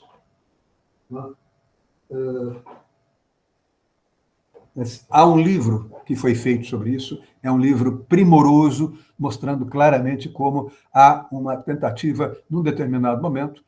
Quem vai fazer isso é um rapaz que ainda hoje escreve para o Estadão, Cláudio Moura Castro, foi presidente da CAPES, né? Ele percebeu a importância disso, ele foi diretor do Banco Interamericano do Desenvolvimento, trabalhou para o Banco Mundial, né? E naquele momento foi criado um mecanismo para evitar que esses professores continuassem no exterior e voltassem rápido para o Brasil, e foi criado um mecanismo para reformular inteiramente o sistema brasileiro de pós-graduação. Né? Isso foi uma tentativa do governo Geisel de correr atrás de uma mão de obra qualificada para tocar o segundo Plano Nacional de Desenvolvimento. Para vocês terem uma ideia do que eu quero dizer, quando o Bolsonaro assumiu, né, a tigrada do Bolsonaro acabou tentando investir novamente contra os mesmos intelectuais que tinham sido caçados lá atrás. Quando ele vai trazer aquele colombiano, Ricardo Vélez, para ser o ministro da Educação, né? E esse Ricardo Vélez vai tentar, através do asfixiamento da CAPES, que pertence ao Ministério da Educação, e do orçamento do CNPq, fechar todas as possibilidades de financiamento para aquelas pessoas que já tinham sido caçadas entre 64 e 68, voltaram para o Brasil, formaram novos doutores e mestres, não é? Geraram, não é, para o Brasil uma elite científica e tecnológica, e, nesse sentido, a atrofia fez com que esse pessoal fosse embora, novamente. Né? Nesse momento, o que é que nós temos lá atrás? Estou falando do Geisel agora, voltando. Nós tínhamos, não é? Segundo o PND, no primeiro momento, atraiu as expectativas, estimulou, vamos dizer, o processo de migração territorial do campo para a cidade, da cidade pobre do Nordeste para a cidade rica do Sudeste, vai gerar aquilo que a gente chama de ocupação de grandes contingentes de mão de obra não qualificada no eixo da Dutra, nas regiões metropolitanas do Rio de Janeiro e de São Paulo. É neste momento que vocês começam a ver a proliferação de comunidades, de favelas. É nesse momento que vocês começam a perder o descontrole que as prefeituras das regiões metropolitanas têm. Geisel foi quem teve a sensibilidade, num determinado momento, para perceber isso. Ele conseguiu perceber. Esse foi um dos méritos. Quer dizer, ele percebeu que esse modelo de concentração industrial no eixo do Sudeste, no eixo da Dutra, levaria a uma conurbação. Ele percebeu claramente os problemas da conurbação em São José dos Campos, Jacareí, naquela área toda, até chegar ali a Taubaté. Ele trouxe gente para tentar discutir essas questões, né? Mas ele vai, com o tempo, né? Ele vai atirando de todos os lados, né? E vai, de alguma forma, se arrebentando. O que nós vamos ter, portanto, a partir daí, mais ou menos 76, 77, ele já sofreu a derrota em 74 nas eleições, vocês vão tendo a ocupação de grandes contingentes de mão de obra não qualificada. Vocês vão tendo uma crise fiscal muito grande em função do travamento das exportações. E, ao mesmo tempo, vocês vão começar a perceber que a máquina administrativa, na escassez de recursos, começa a lutar dentro dela. Vocês vão tendo conflitos infraestruturais ou vão tendo conflitos intraestruturais na máquina administrativa. Ou seja, o que é que vocês vão ter? Vocês vão ter uma situação dramática. Assim que acabou Angra dos Reis, assim que acabou Itaipu, não havia emprego para a população sem alguma qualificação. Quer dizer, nós tivemos aí o quê? O término das grandes obras gerou uma ociosidade da mão de obra não especializada. E é nesse momento que vocês vão ter a explosão de camelôs, é nesse momento que vocês vão ter a explosão de favelas, é nesse momento que vocês vão ter a explosão de pedintes, é nesse momento que vocês vão tendo uma série de problemas sociais absolutamente graves, não é? E de segurança pública que são graves. Só para vocês terem uma ideia, não é? A ocupação de grandes contingentes de mão de obra não qualificada, que vai ocorrer após o término das grandes obras, gera ociosidade e desemprego, há um inchaço de 3,7% ao ano nas regiões metropolitanas. Ou seja, todo ano, o crescimento médio, ano a ano, entre 1970 a 1980, é de 3,7% de inchaço na fronteira das regiões metropolitanas. E isso vai gerar o quê? Vai gerar uma população que não é... Isso vai levar ao surgimento de uma população que não é geradora de impostos. Quer dizer, uma população que não tem capacidade de gerar receita fiscal. Quer dizer, por exemplo, quem é aquele que tentou, num determinado momento, virar vendedor de carga roubada ou vendedor de coisas trazidas do Paraguai? Era claramente um pedinte ou como é que eu diria, um vendedor ambulante que não gerava impostos, ele simplesmente não gerava impostos. Não é? Isso foi muito objeto de discussão no começo dos anos 2000, entre 1990, mas principalmente nos anos 2000, e houve um momento em que isso foi parar no Supremo. Quer dizer, em que medida um pedinte, em que medida um ambulante, por lidar com carga roubada ou por lidar com carga trazida por contrabando, ele não é contribuinte. Se ele não é contribuinte, por que ele pode pleitear na justiça receber um tratamento num hospital público de graça? Né? Essa discussão foi uma discussão travada tanto no governo do Lula quanto no governo do Serra, aqui em São Paulo. Tanto no governo do Serra, aqui em São Paulo, quanto na gestão do governo Lula, no tempo em que o Ministério da Saúde estava sendo tocado pelo ministro Temporão, José Temporão. Não é? A ideia, isso chegou a ser debatido no Brasil. Nós vamos ter, portanto, o término das grandes obras de Itaipu, o término das grandes obras do governo Geisel, vai gerando, não é? No final do governo Geisel, uma enorme ociosidade, vai gerando o inchaço das regiões metropolitanas, a explosão da pobreza. Só os dados de São Paulo e Rio são de 3,7% de crescimento ano a ano entre 1970 e 1980. Quando nós olhamos o que está acontecendo hoje com as milícias, quando nós olhamos o que está acontecendo com a violência, é fruto de algo que tem uma origem de natureza estrutural. Nós vamos ter uma população não geradora de impostos e vamos ter uma concentração dos contribuintes em cima da classe média. Vejam que até hoje, a questão das reformas tributárias progressistas vão travando. Agora parece que tem uma que foi aprovada que não vai destravar, mas ainda é cedo, vamos ver como é que ela vai evoluir.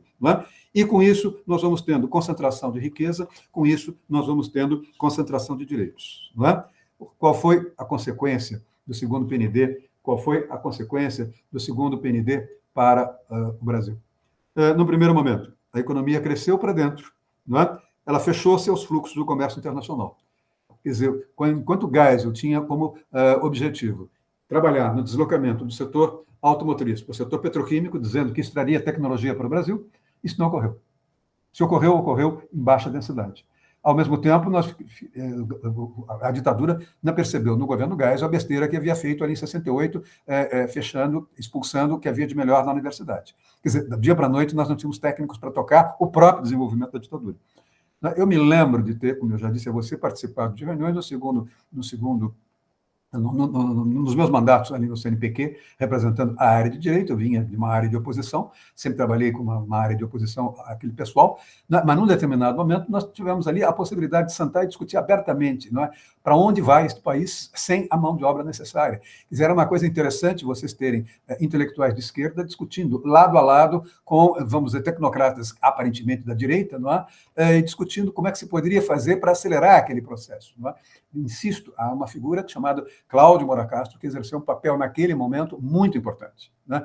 É um sujeito que é um economista formado pela Universidade Federal de Minas Gerais, e depois vai para o exterior, faz o seu doutorado nos Estados Unidos, depois vai ser diretor do BID, vai ser funcionário do Banco Mundial, vai ser um especialista em educação e desenvolvimento, e é quem foi, de alguma forma, chamado para voltar ao Brasil e tentar destravar, né, esse círculo vicioso. Portanto, o que eu quero dizer? Nós tivemos, não é, como decorrência naquele final da ditadura, não é, nós tivemos, é isso que vai levar ao desgoverno Figueiredo, que também foi uma má escolha, e é isso que vai levar à queda dos militares do poder, quer dizer, o governo Geisel foi o governo mais ambicioso e o que mais fracassou. Foi o momento mais importante do ponto de vista da intervenção do Estado na economia, mas ele quebrou. Não, ele quebrou a Cobrasma, ele quebrou a Vilares, ele foi quebrando, e só não quebrou por muito pouco a do Cláudio, desse empresário que faleceu recentemente, faleceu há uns meses atrás. Não é? Vocês têm, portanto, uma economia que cresce para dentro, que se fecha aos fluxos do comércio internacional. Vocês têm uma economia que vai vivendo de reservas de mercado, vocês vão tendo o intervencionismo estatal, que vai promovendo transferência de recursos escassos, concentrando renda e direitos adquiridos, vai tendo um alto grau de endividamento externo, vai ampliando, portanto, a dívida pública e a crise fiscal. Não se forjou um sistema relativo de preços por causa dos monopólios e politização na fixação dos preços, salários e tarifas. Ou seja, nós não tivemos a possibilidade de um sistema relativo de preços. O que é que vai acontecer? O que vai acontecer é exatamente o governo continuando a determinar os preços de todo. Praticamente não é uma economia de mercado, mas é uma economia regulada, inclusive na base de preços, pelas autoridades fazendárias. Não é? Com isso, vocês vão tendo o quê? Vocês vão tendo reservas de mercado, vão tendo dívida pública e crise fiscal, vão verificando a expansão do corporativismo e dos anéis burocráticos, ou seja, vocês vão percebendo claramente o quê? A expansão de certos setores empresariais que vão negociando aumentos com certos segmentos da burocracia do Estado. Quer dizer, ou seja, vocês têm má qualidade de gestão, vocês têm a questão do corporativismo e dos anéis burocráticos fazendo com que nós não tenhamos um sistema relativo de preços. Vocês vão verificando o tempo todo certos grupos empresariais. Vejam que recentemente aconteceu isso no próprio governo Lula, não é? Quando tentou desonerar certo setor, quando ele tentou onerar certos setores que, segundo ele, não tinham prioridade, segundo o Haddad, não tinham prioridade alguma, esses setores foram capazes de negociar com o Centrão e derrubar o veto na Câmara dos Deputados. Quer dizer, vejam que são setores que têm a sua área de atuação desonerada e não contribuem para o avanço da tecnologia para o Brasil. Quer dizer, essas questões são questões que vieram desse período que eu estou mencionando do segundo PND. Traduzindo, não é? Isso tudo vai gerar uma série de consequências, essas consequências são aquelas consequências com as quais eu comecei a mencionar a minha aula de hoje. Não é? O segundo PND foi a maior intervenção do Estado na economia brasileira. Ele tentou dotar o país de uma infraestrutura comparável com as das nações mais ricas. Ele tentou trabalhar com o setor de equipamento pesado, química pesada, bens de capital, fontes alternativas de energia e fracassou. Antes, o Brasil devia 6 bilhões de dólares ao exterior e o juro no mercado internacional era negativo. Após o fracasso, a dívida foi de 6 bi para 100 bilhões e os juros estavam em 20% ao ano. Ele tentou projetar taxas elevadas de crescimento quando a economia mundial vivia numa recessão, não é? E, com isso, ele acabou, de certo modo, se atrapalhando, não conseguiu eleger um bom sucessor e se tornou um presidente que, embora tivesse um projeto de poder para o Brasil, era um presidente que, por não ter capacidade de diálogo, por ser um homem muito autossuficiente, muito autorreferente, não é? E por ser um tecnocrata do Exército, dentro das Forças Armadas, ele acabou, na realidade, levando à aceleração do processo de erosão das condições de funcionamento da ditadura. Traduzindo, a ética de convicção em detrimento da ética de responsabilidade foi tão grande que, num determinado momento, o Geisel percebeu que, para terminar o seu mandato, ele teria de caminhar na linha de aceitar, ainda que fosse lenta, gradual e segura, uma distensão. Depois, ainda mais de ter sofrido uma ameaça de golpe, ele passou a ser pressionado pelo governo americano. O presidente americano Jimmy Carter era um presidente que tinha compromissos em democratizar a América Latina, mandou a sua mulher, Rosalind Carter, para o Brasil, e o governo Geisel foi obrigado a recebê-la, foi obrigado a dar um jantar para ela, e ela não hesitou em ler um discurso que foi preparado pela chancelaria americana, exigindo a abertura política brasileira. É nesse momento que vocês têm a tentativa, mais uma vez, da Tigrada. Não sei se vocês se lembram o que aconteceu no Rio Centro, mas vocês têm, mais uma vez, aquele pessoal que, no passado, tinha tentado derrubar o Geisel, era o pessoal dos quartéis, esse pessoal que foi liderado, entre outros, por Silvio Frota, esse pessoal todo também tentou impedir Geisel de fazer o seu sucessor, e esse sucessor foi o presidente Figueiredo, o professor João Batista, o general João Batista Figueiredo. Também tinha o mesmo problema do Costa e Silva. Tinha sido um aluno brilhante, do ponto de vista da academia militar, tríplice coroado, quer dizer, foi o primeiro aluno nos 3 melhores cursos militares, e foi um presidente absolutamente despreparado para o cargo. Isso tudo vai bater no fim da ditadura, e isso vai bater na transição, vamos dizer, que não se completa com o Tancredo, mas vai se bater na transição que vai com Sarney. Foi um presidente fraco, um presidente que acomodou certas situações, e vai para uma Constituinte de 88, que foi uma Constituinte não clássica, não uma Assembleia Constituinte originária, mas uma Assembleia Constituinte convertida num poder legislativo integrada por políticos profissionais. Isso, de alguma forma, é algo que para vocês, talvez seja algo que seja esquecido, mas a minha geração sabe claramente que, para tentar entender o Brasil contemporâneo, nós temos de entender exatamente os anos finais vamos dizer, do século XX, que foram, de alguma forma, foram fundamentais para nós. Nas minhas aulas de graduação da USP, para ir terminando, eu costumo fazer aos meus alunos, tanto de graduação quanto de pós-graduação, esse tipo de discussão. Lembrando que, nos anos 40, nós tínhamos um debate sobre capitalismo tardio, e esse debate foi liderado pela polêmica entre Eugênio Goudin, que é um brasileiro formado na Suíça, que era um economista, um engenheiro, mas que apresentava como economista liderando o mercado, e o Robert Simonsen, que era um empresário que acreditava no dirigismo do Estado na economia brasileira, e foi quem criou a Fiesp. Nos anos 50 a 60, nós tivemos a transição de uma sociedade agrária para uma sociedade industrial, e com isso nós verificamos, primeiro, o surgimento de novos tipos de conflitos urbanos, principalmente os conflitos sindicais, e o discurso das reformas de base. Essas reformas de base são aquelas reformas que, de alguma forma, estiveram presentes, trazidas pelo ISEB no final dos anos 50 e no começo dos anos 60, até a queda de Jean Goulart. E também tivemos ali um debate na academia entre modernização e dependência. Fundamentalmente, é ali que vai surgir a ideia da teoria da dependência nos debates do ISEB. Dos anos 70, nós tivemos a tentativa de governabilidade e projetos de desenvolvimento acelerado, como este do Geisel, que não deu certo, e a partir daí começa a questão do fracasso dos militares. Eles, que eram o que eu chamei de poder moderador ou poder perturbador, como vai dizer o Zé Murilo de Carvalho, tentaram assumir, em 1968, 70, o papel de formuladores de políticas públicas, e também fracassaram. Eles também fracassaram. E aí surge, portanto, o período que é o período dos anos 80, que é a abertura à transição democrática, é a ideia de se retrazer novamente a noção não mais de uma legitimação a posteriori, e sim trazer a noção de uma legitimidade a priori. Eles prometeram trazer, eu me lembro muito do discurso dos militares, não podemos distribuir não podemos distribuir resultados antes do bolo, o bolo econômico, a metáfora do bolo, antes do bolo estufar. Agora, o bolo nunca estufou, o bolo nunca passou de uma empadinha, e isso gerou uma crise social, e essa crise social é a crise que leva ao discurso da abertura política. E aí, a partir dos anos 90, vocês vão ter o debate em torno das reformas macroeconômicas e a tensão entre inclusão e exclusão social. Em seguida, vem a questão da globalização econômica, e nas 2 últimas décadas vem as reformas microeconômicas, vem a discussão novamente sobre o desenvolvimento, crise financeira e crescimento, e, de repente, voltamos novamente a ter a questão do planejamento no atual governo, tentando recolocar em novos termos a questão do planejamento.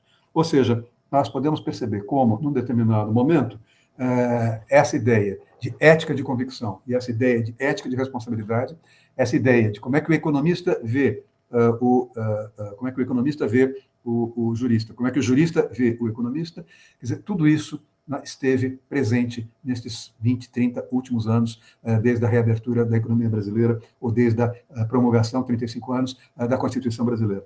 Quer dizer, isso continua. Essa discussão que nós tivemos lá continua. É isto que eu gostaria de chamar a atenção de vocês, e na semana que vem nós vamos ter de retomar essa discussão com um texto, não é? Sobre o poder do Führer, quer dizer, o poder... a ideia é tentar fazer com que vocês entendam como, no Brasil, o ato 1, o ato 2 e o ato 5, como esses três atos foram atos trazidos por Francisco Campos, no primeiro momento, e Carlos Medeiros da Silva, que depois foi ministro da Justiça e ministro supremo da Alemanha, trabalhando com a ideia de um constitucionalismo de exceção, com base numa ética de que os fins justificam os meios. Não é? É muito interessante, esse é o debate político. Eu precisei da aula de hoje para que vocês tivessem uma visão da economia, porque a partir daí é que vai ficar clara a aula da semana que vem. A aula da semana que vem é como é que os militares brasileiros passaram a pensar em 1968. O que é que aconteceu em 68? Em 68 não tinha o ato 1, só tinha um ato. Ato revolucionário, ponto. Depois é que vem o número 2, número 3, e aí se colocou um. É exatamente esse argumento. Né? Quando nós fazemos, diziam os militares, uma revolução, nós temos duas maneiras de nos legitimar. Pelas regras do jogo, reconhecendo o direito que estava em vigor, ou então criando um direito novo. No passado, no ato 5, os militares dizem, nós tentamos permitir que o direito antigo continuasse, mas os opositores não tiveram a responsabilidade de jogar o jogo para que, de certo modo, fosse legitimado, mas deixasse o governo na nossa mão. Quando eles tentaram nos tirar, né, de nos jogar contra o povo, nós tivemos de fazer o ato 5. E o ato 5 significa, portanto, que agora é o poder revolucionário quem se autolegitima. Né? E aí ele se diz, para poder desenvolver o Brasil, nós precisamos nos autolegitimar. Esse desenvolvimento não veio. Portanto, eles também não se autolegitimaram. Portanto, aquela ideia lá atrás, da semana passada, do Roberto Campos, de uma legitimação a posteriori, também acabou não ocorrendo. Com isso, eu acho que termino a aula aqui. E chamo muito a atenção de vocês para o fato de que o debate dos militares no exercício do poder, principalmente como policymakers, é um debate que vale a pena ser retomado. Ele está sendo retomado. O fato do governo Lula, meu bem, é um grande equívoco, não querer comemorar para não desagradar os militares, fazendo o jogo dos militares, nos países como a Argentina, ou nos países como o Peru, ou nos países como o Uruguai, em que os militares foram punidos, em que não houve anistia, que ninguém passou a mão na cabeça dos militares, vejam como eles foram enquadrados e vejam como eles se comportaram. Aqui, qualquer coisa, os militares não querem ser punidos, querem o tempo todo a anistia. Né? Então, vejam, essa discussão é uma discussão que é preciso ser tomada. Houve um momento, como eu disse, que os militares, o governo Geisel, perceberam a importância de anistiar os professores universitários, sendo que muitos dos caçados não eram de esquerda.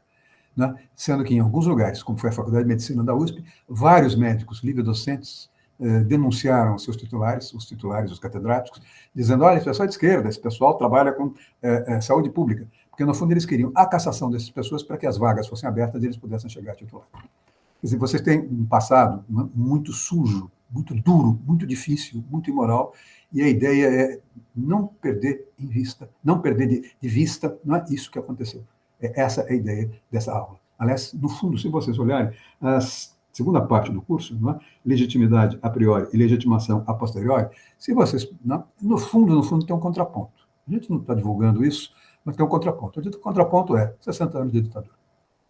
Estou fazendo uma avaliação um pouco mais crítica, por isso que eu sugiro que vocês vejam o debate que foi travado pelo Zé Álvaro Moisés e por mim na USP, no Jornal da USP, na sexta-feira. Tá? É só vocês abrirem o Jornal da USP e clicarem em cima, vocês vão ver o que nós dizemos. Né? É isso aí. Raíssa?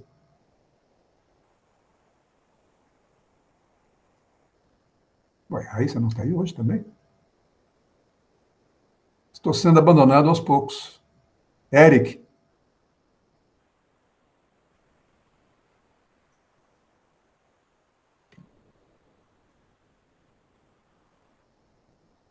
Eu fico sem saber o que eu faço, se eu desligo, se eu dou boa noite, boa tarde, bom dia para vocês. Não, o nome da Raíssa está, mas ela não está. Oi, professor, tô sim. Carrego, pode ficar tranquilo. Já vou Não, copiar aqui o chat, tá? eu estou terminando a aula, esperando que vocês tenham entendido, né, qual foi o espírito da aula. Eu estou fazendo uma reanálise crítica, né, mas um pouco não ideológica, do que foi 64, e dos erros cometidos em 64 e coisas do gênero. Né? Quer dizer, isso é algo que eu acho que eu reputo ser importante. Eu nunca tinha dito, acho que para vocês isso, mas eu digo quando o Serrano, que é o diretor de comunicações da USP, me faz a pergunta: como é que foi a sua experiência vendo a ditadura do ângulo de um jornal? Né? Muitas pessoas que foram torturadas pela ditadura foram presas nos jornais. Não nos esqueçamos do que aconteceu com aquele jornalista da Visão, que foi Herzog, que foi morto. Né? Eu não contei isto, mas, por exemplo, quando Herzog foi morto, aquilo era uma tentativa daquele grupo chamado Tigrada, Andy Geisel, de comandantes, passar por cima da autoridade do general Edinardo Dávila, matar aquele jornalista e tentar impedir a consolidação do governo Paulo Egídio, que era um homem liberal, que tinha um grande contato com o Geisel, eram muito amigos, e que tinha uma governabilidade pensada para interagir e abrindo caminho para que o Geisel conseguisse caminhar na linha vamos dizer, da distensão lenta, gradual e segura. A ideia de se quebrar o Herzog foi no sentido de se criar uma discussão que impedisse, vamos dizer, a continuidade daquele processo de distensão. Naquele momento, isso eu não contei. Naquele momento, minha mulher, naquele momento, trabalhava diretamente com o Mindlin, que era o secretário de Cultura, era uma das responsáveis pelo gabinete do Mindlin. Quando veio aquela crise de pressão dos militares da Tigrada do Segundo Exército para cima da TV Cultura, inclusive eu fui chamado, e ela também foi chamada, o secretário, que era o Mindlin, nos chamou e disse: vocês, por favor, saiam de circulação o mais depressa possível. Né?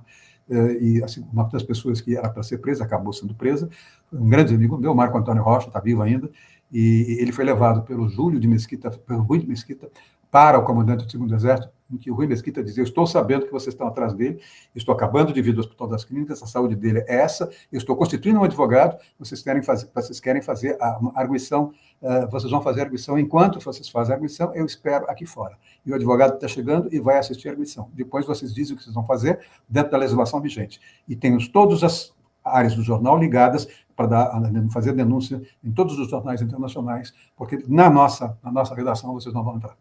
Né? Bem ou mal, era um liberal que ajudou a fazer a Revolução de 64, ajudou a fazer o golpe de 64, é um daqueles que eu chamei na semana passada de um dos representantes do pensamento liberal sem raiz social. Ele tinha raiz entre os quatro santões, não tinha raiz social. Né? Mas ele teve a dignidade de levar o Marco Antônio Rocha, que não tocaram nele em absolutamente nada. No Herzog deu aquilo. Ou seja, é isso que eu procurei passar para vocês. Raíssa, estou. Obrigada, professor. Muito obrigada, gente. Desculpem novamente o vídeo. Hoje eu caí várias vezes por conta da minha internet.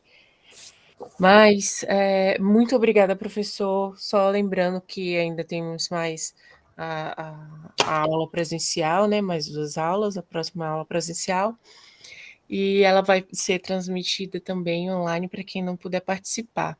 A aula online, desculpe, a aula virtual é a aula do dia 8, é isso? Isso, a aula presencial, que vai ser ao mesmo tempo, né? Essa aula presencial, ela Do vai dia ser... 8, a É Cláudia semana que vem, perguntou. não? Não, é outra Não, semana, já né? é a outra, Ah, isso. tá. Você vai poder vir, Cláudia? Você perguntou, tinha. Ah, então tá bom. Então tá, gente. Vai ficar assim a aula passada também no Google Classroom. Todas estão lá, tá? E depois elas sobem para o YouTube, tá bom? O que eu E gostaria de chamar a atenção de todos vocês é para o fato de que houve um momento, eu vivi esse momento, houve um momento em que, como eu disse, eu tive de passar uma semana fora de circulação. Né? Não podia sair de casa porque todas as pessoas que trabalhavam na área da TV Cultura ou trabalhavam na Secretaria de Cultura no governo Paulo Egídio, todas estiveram todas estiveram sob risco de serem presas. Né? O próprio secretário, que era dono da Metal Leve, um desses empresários que eu citei na aula de hoje, que havia sido atraído pelo varguismo para montar a Metal Leve e fazer suprimento de autopeças, né? Era o secretário, também quase foi preso, muito pouco não deixou de ser preso. Né? Então, aquela passagem, aquele momento foi um momento muito difícil, foi um momento extraordinariamente difícil. Como eu disse, né, havia ali um grupo que estava sofrendo uma série de pressões, porque, no fundo, a Tigrada não queria que o Geisel tivesse sucesso no projeto de distensão. Ele, num determinado momento, ele fracassou como presidente no campo da economia, mas ele foi importante no campo político. Né? Ele fez aquele acordo que eu já mencionei com vocês, com o Fauro. O Fauro tinha uma clara noção de que, né, ele precisava fazer um acordo para acelerar a queda da ditadura, sob pena de generais fracos assumirem e darem um golpe e, portanto, levarem ao que ele chamava de um banho de sangue no país. Ele teve essa visão, coisa que os advogados tradicionais não tiveram. Isso é importante. E foi por isso que o Fauro não se reelegeu como presidente da OAB. Foi o processo quando não se reelegeu. Com licença, professor, só complementando, a Cristiane pediu o link, eu compartilhei o link do Jornal da USP, e também tem um link importante que o professor citou hoje, que é da revista da FGV, também vou compartilhar aqui no chat novamente. O da revista da FGV é esse texto aqui. Vocês encontram, acho que dá para baixar na internet. Mas é esse texto aqui. É uma plaquete, quer dizer, eu faço a aula inaugural. Foi quando a Fundação Getúlio Vargas lançou o seu projeto de mestrado. Foi a primeira vez que houve um mestrado da Fundação Getúlio Vargas, tanto no Rio, São Paulo, na história da Fundação Getúlio Vargas. E quem fez a aula inaugural e quem ajudou a pensar o curso fui eu, mas eu fiz a aula inaugural e já tinha esse trabalho, que é o trabalho que você, Raíssa, publicou, que é esse livro que está aqui, né? Direito, Autoritarismo e Mudança Socioeconômica, que é a análise desse contexto do segundo PND, com alguns estudos de caso. Né? Os estudos de caso que eu tenho são estudos de caso da Marinha, tentando no Brasil trabalhar com a questão de desenvolvimento tecnológico, quer dizer, o governo brasileiro trabalhando com o monopólio da comunicação digital e a compra de uma fábrica brasileira de geladeiras em Santa Catarina para uma empresa americana que o Geisel resolveu vetar, dizendo que o Brasil não podia perder a soberania brasileira nessa área de relé de geladeira. Né? São esses dois estudos que eu faço, e isso gerou uma grande discussão na época sobre, ou liderada pelo Roberto Campos, que era senador, a liberalização da tecnologia digital, ou o Estado, através da Secretaria Especial de Informática, controlaria tudo isso.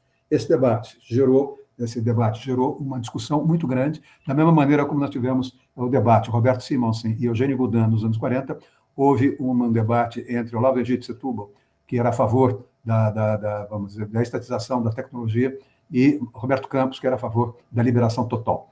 Na realidade, esse debate foi um debate travado no Senado, foi um debate travado pela Folha e pelo Estado, em que, evidentemente, tanto o Roberto Campos quanto o Olavo tinham seus respectivos ghostwriters que faziam os textos, que elaboravam os textos. Eu fazia o texto para o Olavo, e o Pedro Dutra, que é um grande advogado, fazia para o Roberto Campos. E depois nós sentávamos e ríamos, porque nós vimos um debate, é uma coisa interessante, quando você tem o debate, eles se empenham no debate, os dois, Roberto Campos e o Olavo, eram muito amigos, mas eles tiveram um longuíssimo debate, mas esse debate tinha de ser acertado do ponto de vista de conceitos, para uma redação mais clara. Né? E é interessante que ele tenha sido feito por dois professores de direito que trabalhavam, cada um para o outro, naquele momento. É interessante vocês terem essa noção, que a universidade tem essa percepção de que ela tem de se interagir com o que está sendo discutido no projeto de poder no Brasil. Esse período dos anos 60 é um período que marcou muita gente. Quer dizer, a minha geração podia ter sido diferente, ela podia ter sido o que eu termino dizendo. Eu não quis usar a expressão feliz, mas para vocês eu digo, a minha geração talvez não tenha sido feliz. A minha geração teve de viver com a tristeza da ditadura, teve de viver com a opressão. Eu digo no meu discurso de afastamento da USP que eu consegui a proeza de ser professor de introdução ao direito, onde eu era obrigado a discutir teoria do Estado, introdução ao direito, filosofia do direito, em que eu tinha de discutir democracia, legitimidade e liberdade, entre 1973 até 1988, eu fui professor que dava essa matéria, né? Só que eu não vivia num país que não tinha nem liberdade, nem democracia, não tinha nem legitimidade. Quer dizer, eu era obrigado a dar um curso sobre algo que eu, como professor, não dispunha como cidadão. É isso que eu gostaria de ter passado para vocês. E, infelizmente, professor, muitas das coisas, das considerações no seu livro, na sua tese do doutorado, ainda estão recentes, então... Sim, elas são recentes. São altamente recentes. A ideia, aquela ideia que eu já mencionei para vocês, o ceticismo da razão, é o que permeia esse livro. É um livro amargozinho, um pouco amargo. Eu fui folheá-lo, relê-lo. Ele é um texto um pouco amargo. Esse é um texto, eu escrevi esse texto em 1980. Ele foi defendido no começo de 1981, portanto, esse texto tem mais de 40 anos atrás. 1980 era Figueiredo, ainda no começo esse livro começou a ser escrito em 1979, com Geisel ainda. E os estudos de caso que eu faço são os estudos de caso em que eu aproveitava, quando o jornal me pedia para fazer algo, eu fazia, mas eu também demorava mais tempo fazer o meu levantamento de pesquisa. Então, por exemplo, tive de fazer uma cobertura, sei lá, não me lembro direito agora, lá em Santa Catarina. Foi a melhor coisa que eu quis fazer, ninguém entendia por que eu queria ir para Santa Catarina, porque eu queria conversar com o pessoal da Consul, da fábrica Consul, e discutir aquilo como estudo de caso. Então, esses estudos de caso são estudos que valem a pena, porque eles continuam, o debate continua até hoje. Sim, e a clareza da metodologia, principalmente que o professor utiliza, principalmente embasado em Weber, ela não morre, né? Então, a gente pode continuar replicando isso. Sim, porque o Weber foi decisivo para eu entender, primeiro, o que é o estamento militar. O que significa a ideia de os objetivos nobres da nação. Quer dizer, isso para mim sempre foi uma retórica absolutamente vazia. Eu só comecei a entender isso melhor na medida em que eu fui aprofundando as minhas leituras do Weber em matéria de teoria da burocracia e teoria da organização. Era algo que eu queria ter chamado a atenção de vocês para a minha fala. Eu fiz um roteirozinho na minha fala para sexta-feira, né? E uma das coisas que eu queria discutir é exatamente a ideia de nação como valor. Isso vai ser discutido ainda na última aula. Isso, perfeito. Então, muito obrigada a todos. Aguardamos vocês na próxima semana. E na outra, todos presencialmente, né? Quem não puder vai poder participar online. Mas vamos ter a oportunidade de ver o professor presencialmente. Muito obrigada, professor. Obrigada mesmo. Melhoras, viu? Boa semana para todos vocês. Obrigada.